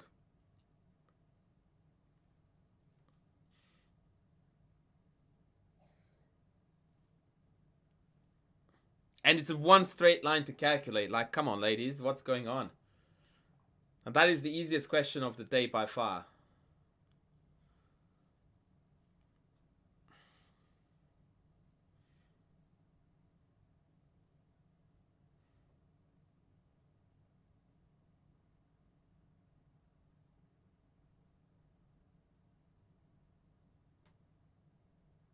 Finally, acid ghost types in a correct variation. Hallelujah. That's not the best by the engine's measure because white can elongate it with one more move. But that's it. So the mate is king e4, f5, king d5, rook d8, king e6, rook check. And if king takes, then bishop f6 is mate.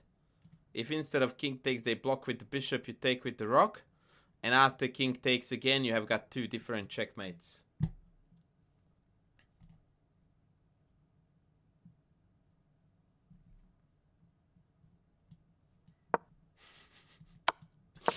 Oh, Rengao, that is such beautiful trolling, mate. That is next level. Yeah, that's the mate. That was, I think, the absolute banger game for today. That I'm gonna add one more to it. Our good friend Fabiano is going to just refresh.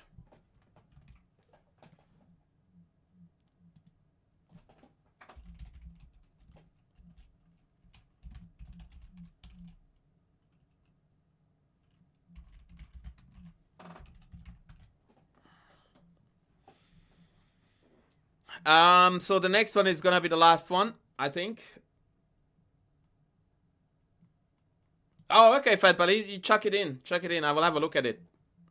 So our last game is Leitao, who is one of the best players Brazil has ever produced as a country.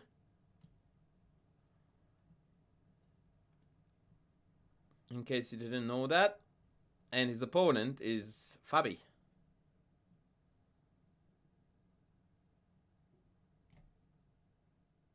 Good old Fabi. Let's go. Where he from? Brazil. Leitao is from Brazil. And the opening, surprisingly, is going to be the Grunfeld. And again, we see the knight c6 line.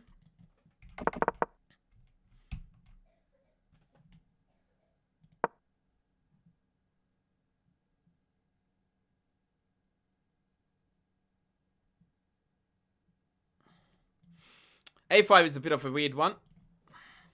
Black is sometimes trying to go all the way.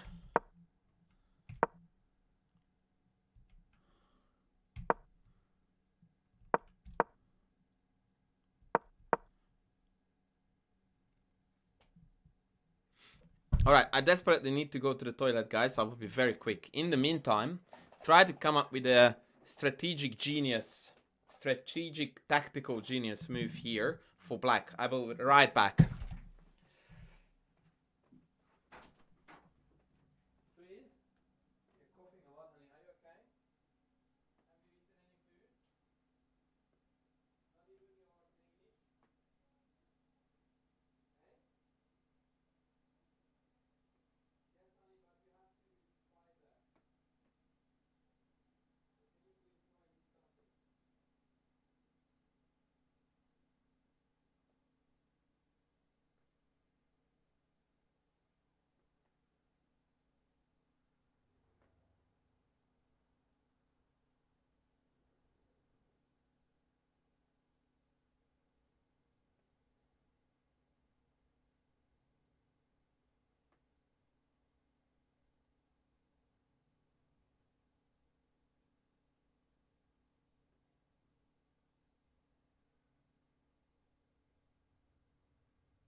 Oh, wow.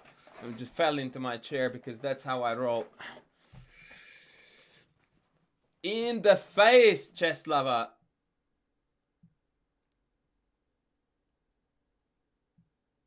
Opening bounty master spaces when you guys, I think that goes for a certain amount of channel points or 3 gifted subby.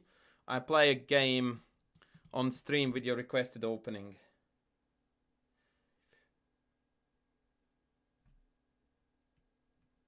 Oh, you got banned. Rough. All right, e5 played. Brilliant. So the idea was, of course, that DE, which was played in the game, is met by... oh, no, it wasn't played. Would be met by queen d1, knight d1, and bishop d3.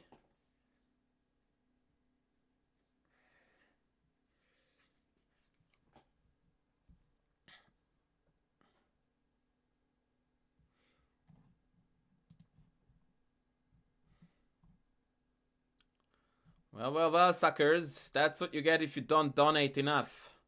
You get banned. That's what happens, suckers. Donate or be banned.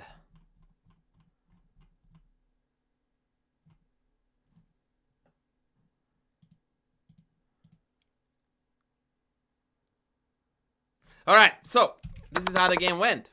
After e5, Leitao played a3. And this is where we are approaching the pointy end of the stick. Indeed, draconian.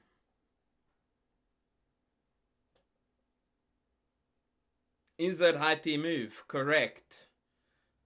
Correct.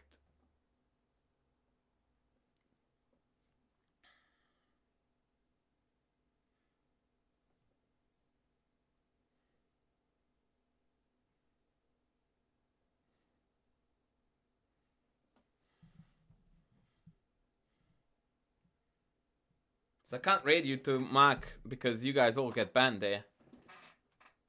E4. Interesting. Would have thought it's hanging.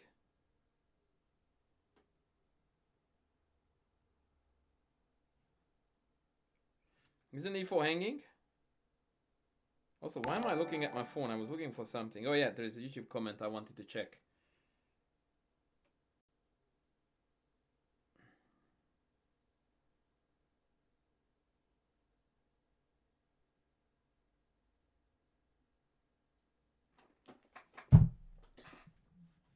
And I missed the follow. Who was that absolutely spectacular human? Raul Jose Capablanca Igraupeira with the follow. Thank you, friend. Thank you. Yeah, we need to take d4, guys. Crazy. But what happens when they play Takia?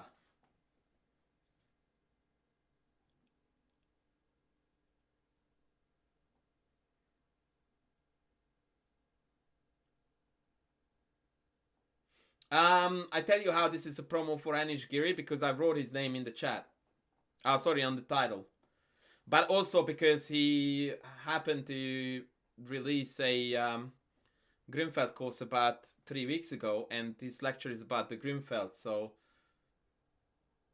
I don't know, it kind of feels like it's self-explanatory then. Yes, I am familiar with Davrook's Grunfeld books. I consider them to be absolutely spectacular. Especially at the time when they came out, they were one of the best opening books on the planet. Period.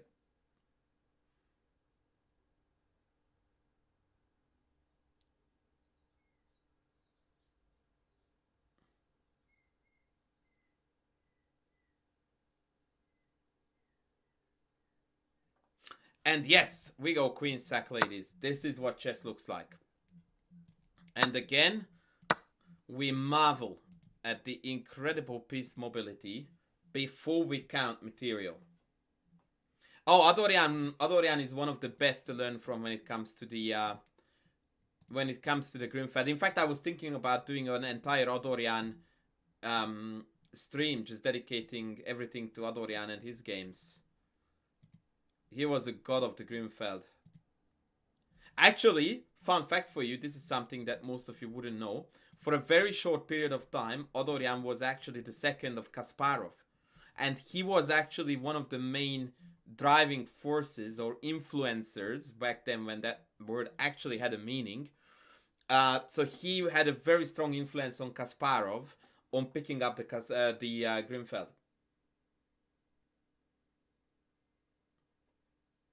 Swidler is obviously the uncrowned king of the Grunfeld.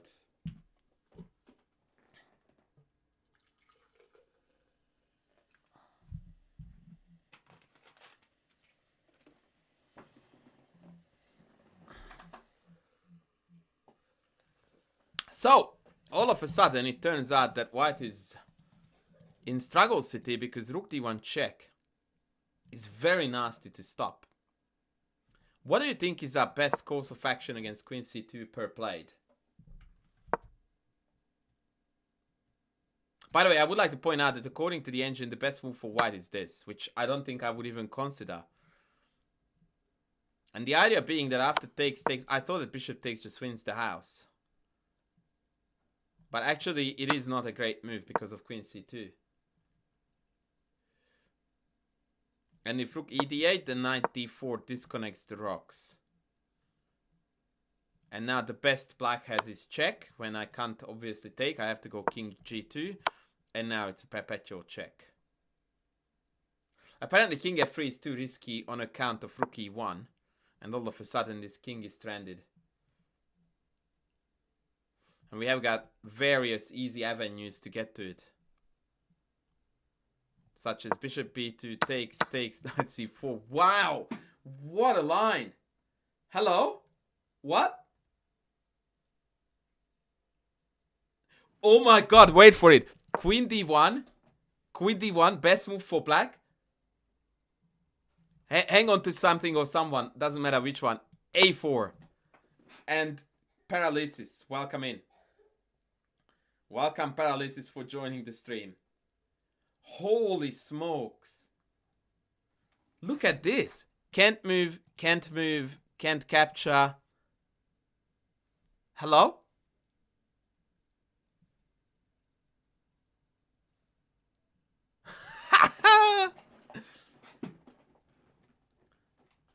And see, this content gets viewed by 29 people. If that's not the most tragic thing on earth, I don't know what is. 29 people. Eval here, minus 2.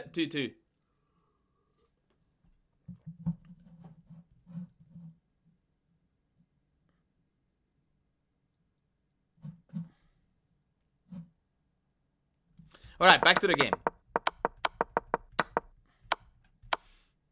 So, to answer the question though, so bishop g2, oh, I don't even know what the question was. I paused the idea. So perhaps bishop e2 check is best here with an immediate draw.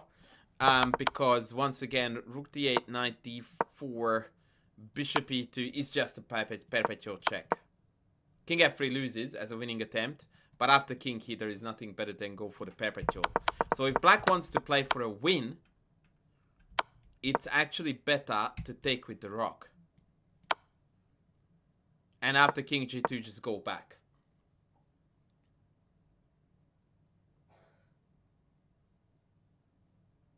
Okay. So, the game saw queen c2.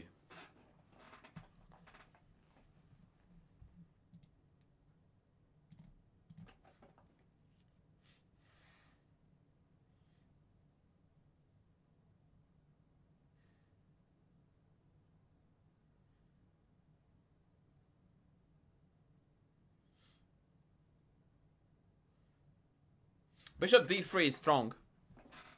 It's a strong move. But after queen d1, c2, queen e1, it's difficult to prove that we have an advantage here. It's a really fun position to be in. Really fun. Actually, the engine wants a4 here, not ab. ab queen b4 is really bad, actually, because now the white pieces come out. But after a4, they are paralyzed.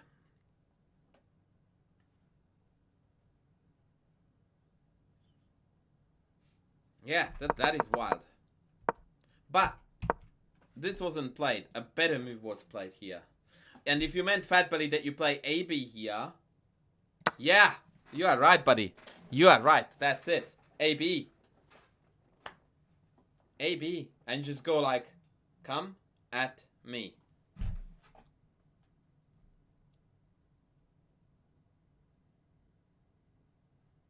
And the comment is very, very compelling, in my opinion, or something that should attract lower-rated players to understand chess better. An incredible position. Black has only a rook for the queen, but he coordinates so well that white has to return material to avoid losing immediately.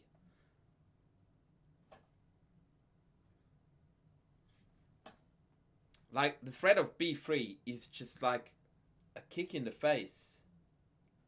Yeah, exactly, Fat Belly. That's why I thought I would give you a heads up before I started the stream. Oh, by the way, can you relink the game? I lost it. The chat has been too active lately. Okay, let's go. 92 played.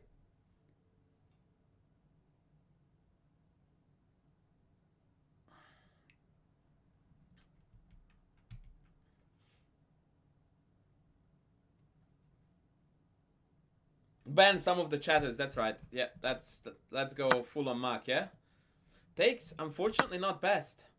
Bishop d3 was best, according to the engine. Not according to the dude who analyzed the game. And after queen b3, you take this. And when they take this, you play c5. And the paralysis more or less remains. Poor bugger can't move. In fact, nothing can move.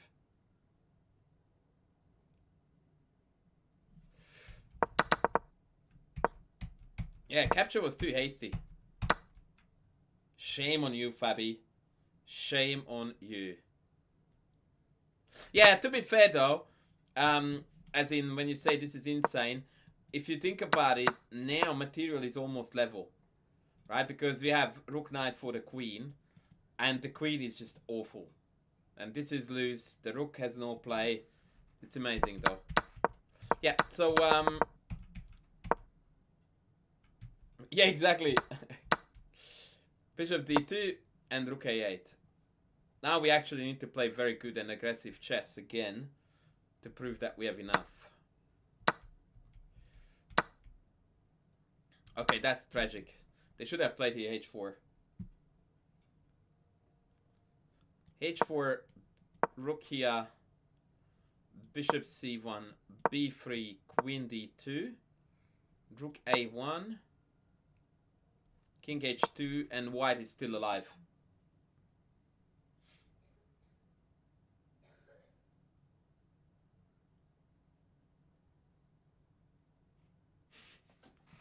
Tindy, you are itching to do some violence, buddy. Why don't you play a game of chess? Yeah, bishop b7 just looks really, really bad. Because it allows black to, to penetrate on the back rank with this check again. And this, we already know that this doesn't bode well for white. Who can find the sexiest move here for black? Let's go. Sexiest move for black. You have 5 seconds.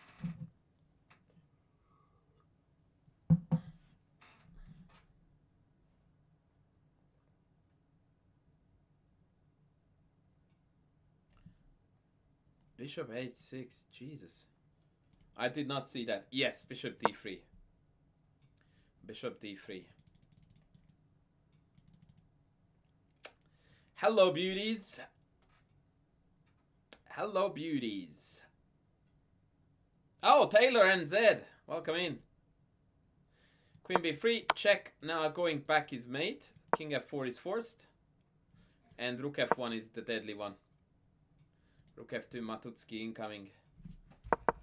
Of course, the point was that this couldn't be captured because of the fork.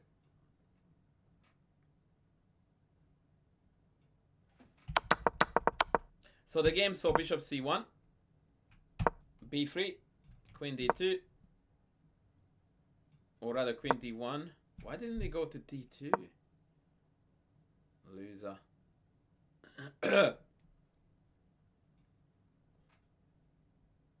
Yeah, after this, we still need to win the game with bishop here and knight here. Yeah, I don't understand why white didn't do this. This doesn't look horrid. It's just losing because we lost the bishop on c1. Oh man, how often is it that you lose a bishop on c1 with white on move like 25?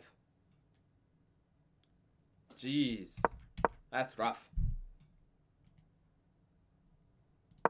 Okay, so the game saw queen d1, which was terrible, and after bishop b2 it's over. I think they must have thought that this was hanging with check after check king here, except they forgot that this was hanging. Ouch. Ouch. Now that was some top quality bullying.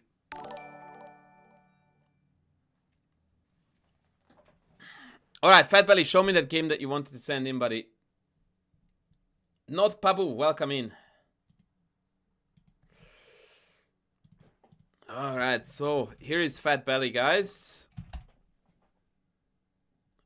AKA Hot Shots Jelly. Behind the black pieces, and we see a Siciliano. So I like Giri's Grunfeld course. I haven't as much as taken a look at it. I just put that in the title for clicks. It clearly didn't work. Somehow clickbait works for Levy, and it doesn't work for me. But I guess that I can't really judge it that way because everything nowadays would work for Levy, and those things would not work for me. Okay, so this is not the idea, senor. So the idea is to play knight c6 and take it from here. Actually, a4 is a terrible move, by the way, and you just develop.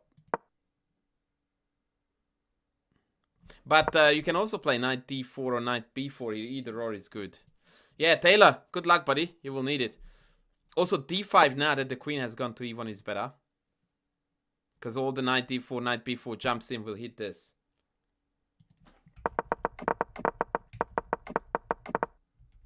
It's not bad, by the way. But I would have played knight c6 first. It's a bit more versatile. It's not bad. It's not bad. It's just not best.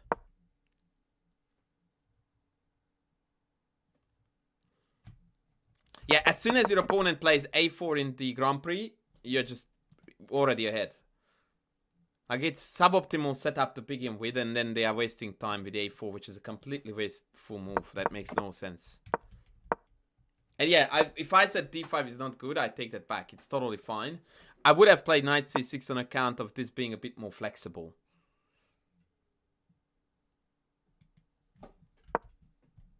But almost certainly, yeah, we would lead to d5 anyway.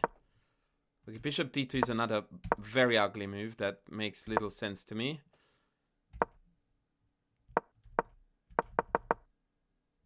That's very good chess, actually, Fat Belly, that you are playing here. Very good chess. I really like every move you are playing. Yeah, this is really nice. This is how you're meant to play this.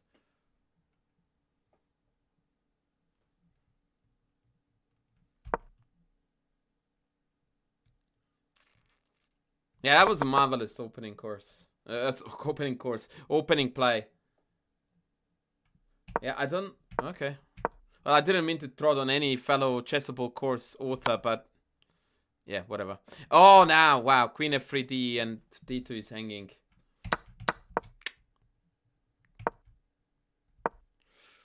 Carnage City.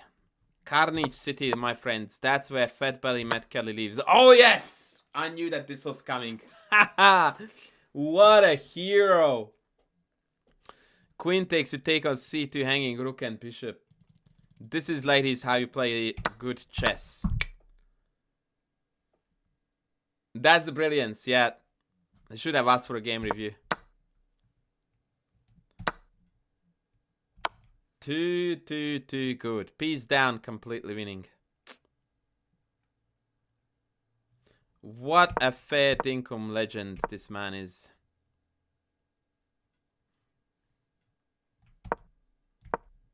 I would have thought that you were gonna come to the D. Okay, let's kick the queen first. Yep. Yeah, actually the engine doesn't like... Yeah, the engine doesn't like this at all. I guess you did this because you were scared of bishop e6, which is ironically what you needed to allow. So rook 8 d8, bishop e6, takes, king h8, and you're winning.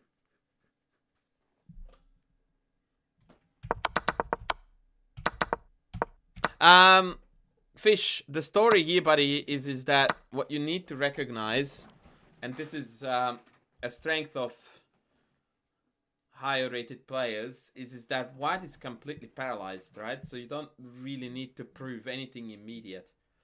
Maybe bishop b3 is a threat.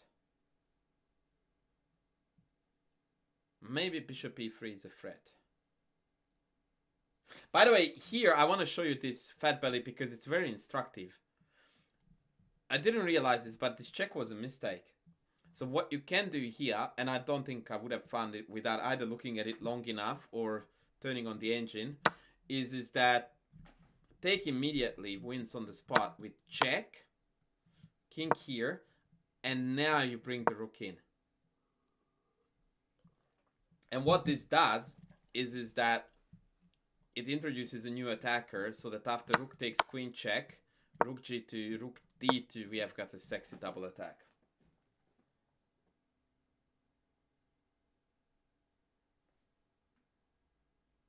And now this is just complete mopping up. Rook here, rook here. Now, obviously, in this position after rook d8, they don't have to take, but if they don't, then we are going to penetrate with the rook, replacing the queen. Better way to put it is liberating the queen, allowing it to perform far more important duties. It is so powerful, but that the engine's third best move for white is bishop d5 here to stop it. That's how powerful rook d8 is.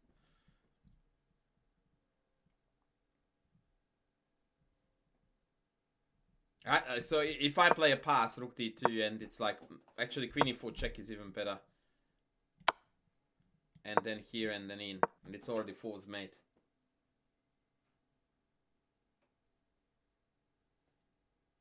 Rough. So yeah, that's where you went wrong, bruv. Bishop d4 check was forcing the king to safety.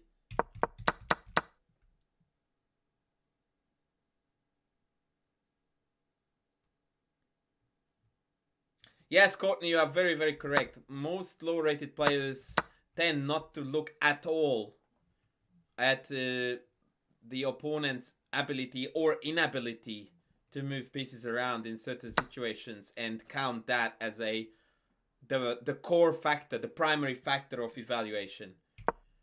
Yeah, now I'm worried, actually. Now I don't like your position at all. Well, at all is strong, but it's problematic in comparison. What? Hello? Like, queen go home, and then I pick off this, and then... Now I'm playing this for a win with white. Yeah, okay. I mean, bishop c4 was horrid.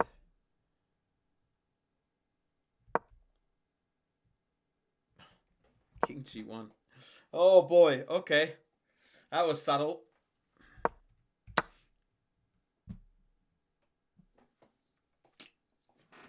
Okay, nice win. Nice win. Nice win.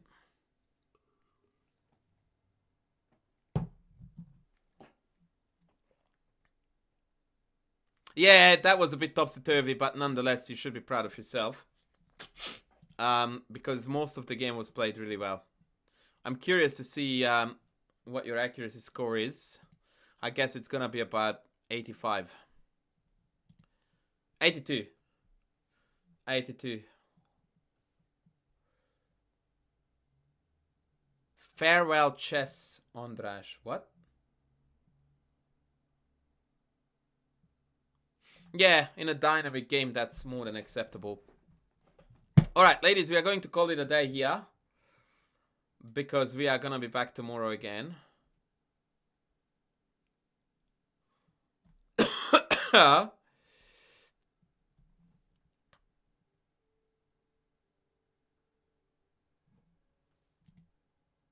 Fat Buddy, you can tell me today who we are raiding because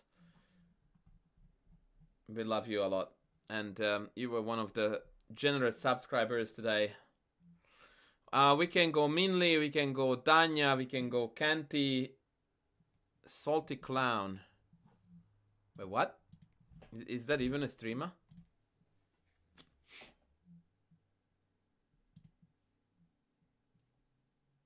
Wait, where do I find it, Human?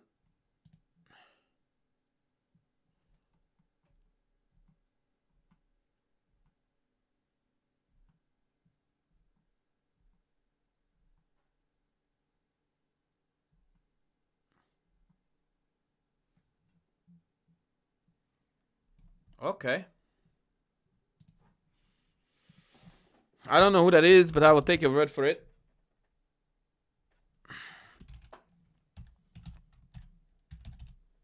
I do not know what is going to happen from here on out, ladies, so... Oh, I do know this guy, I think.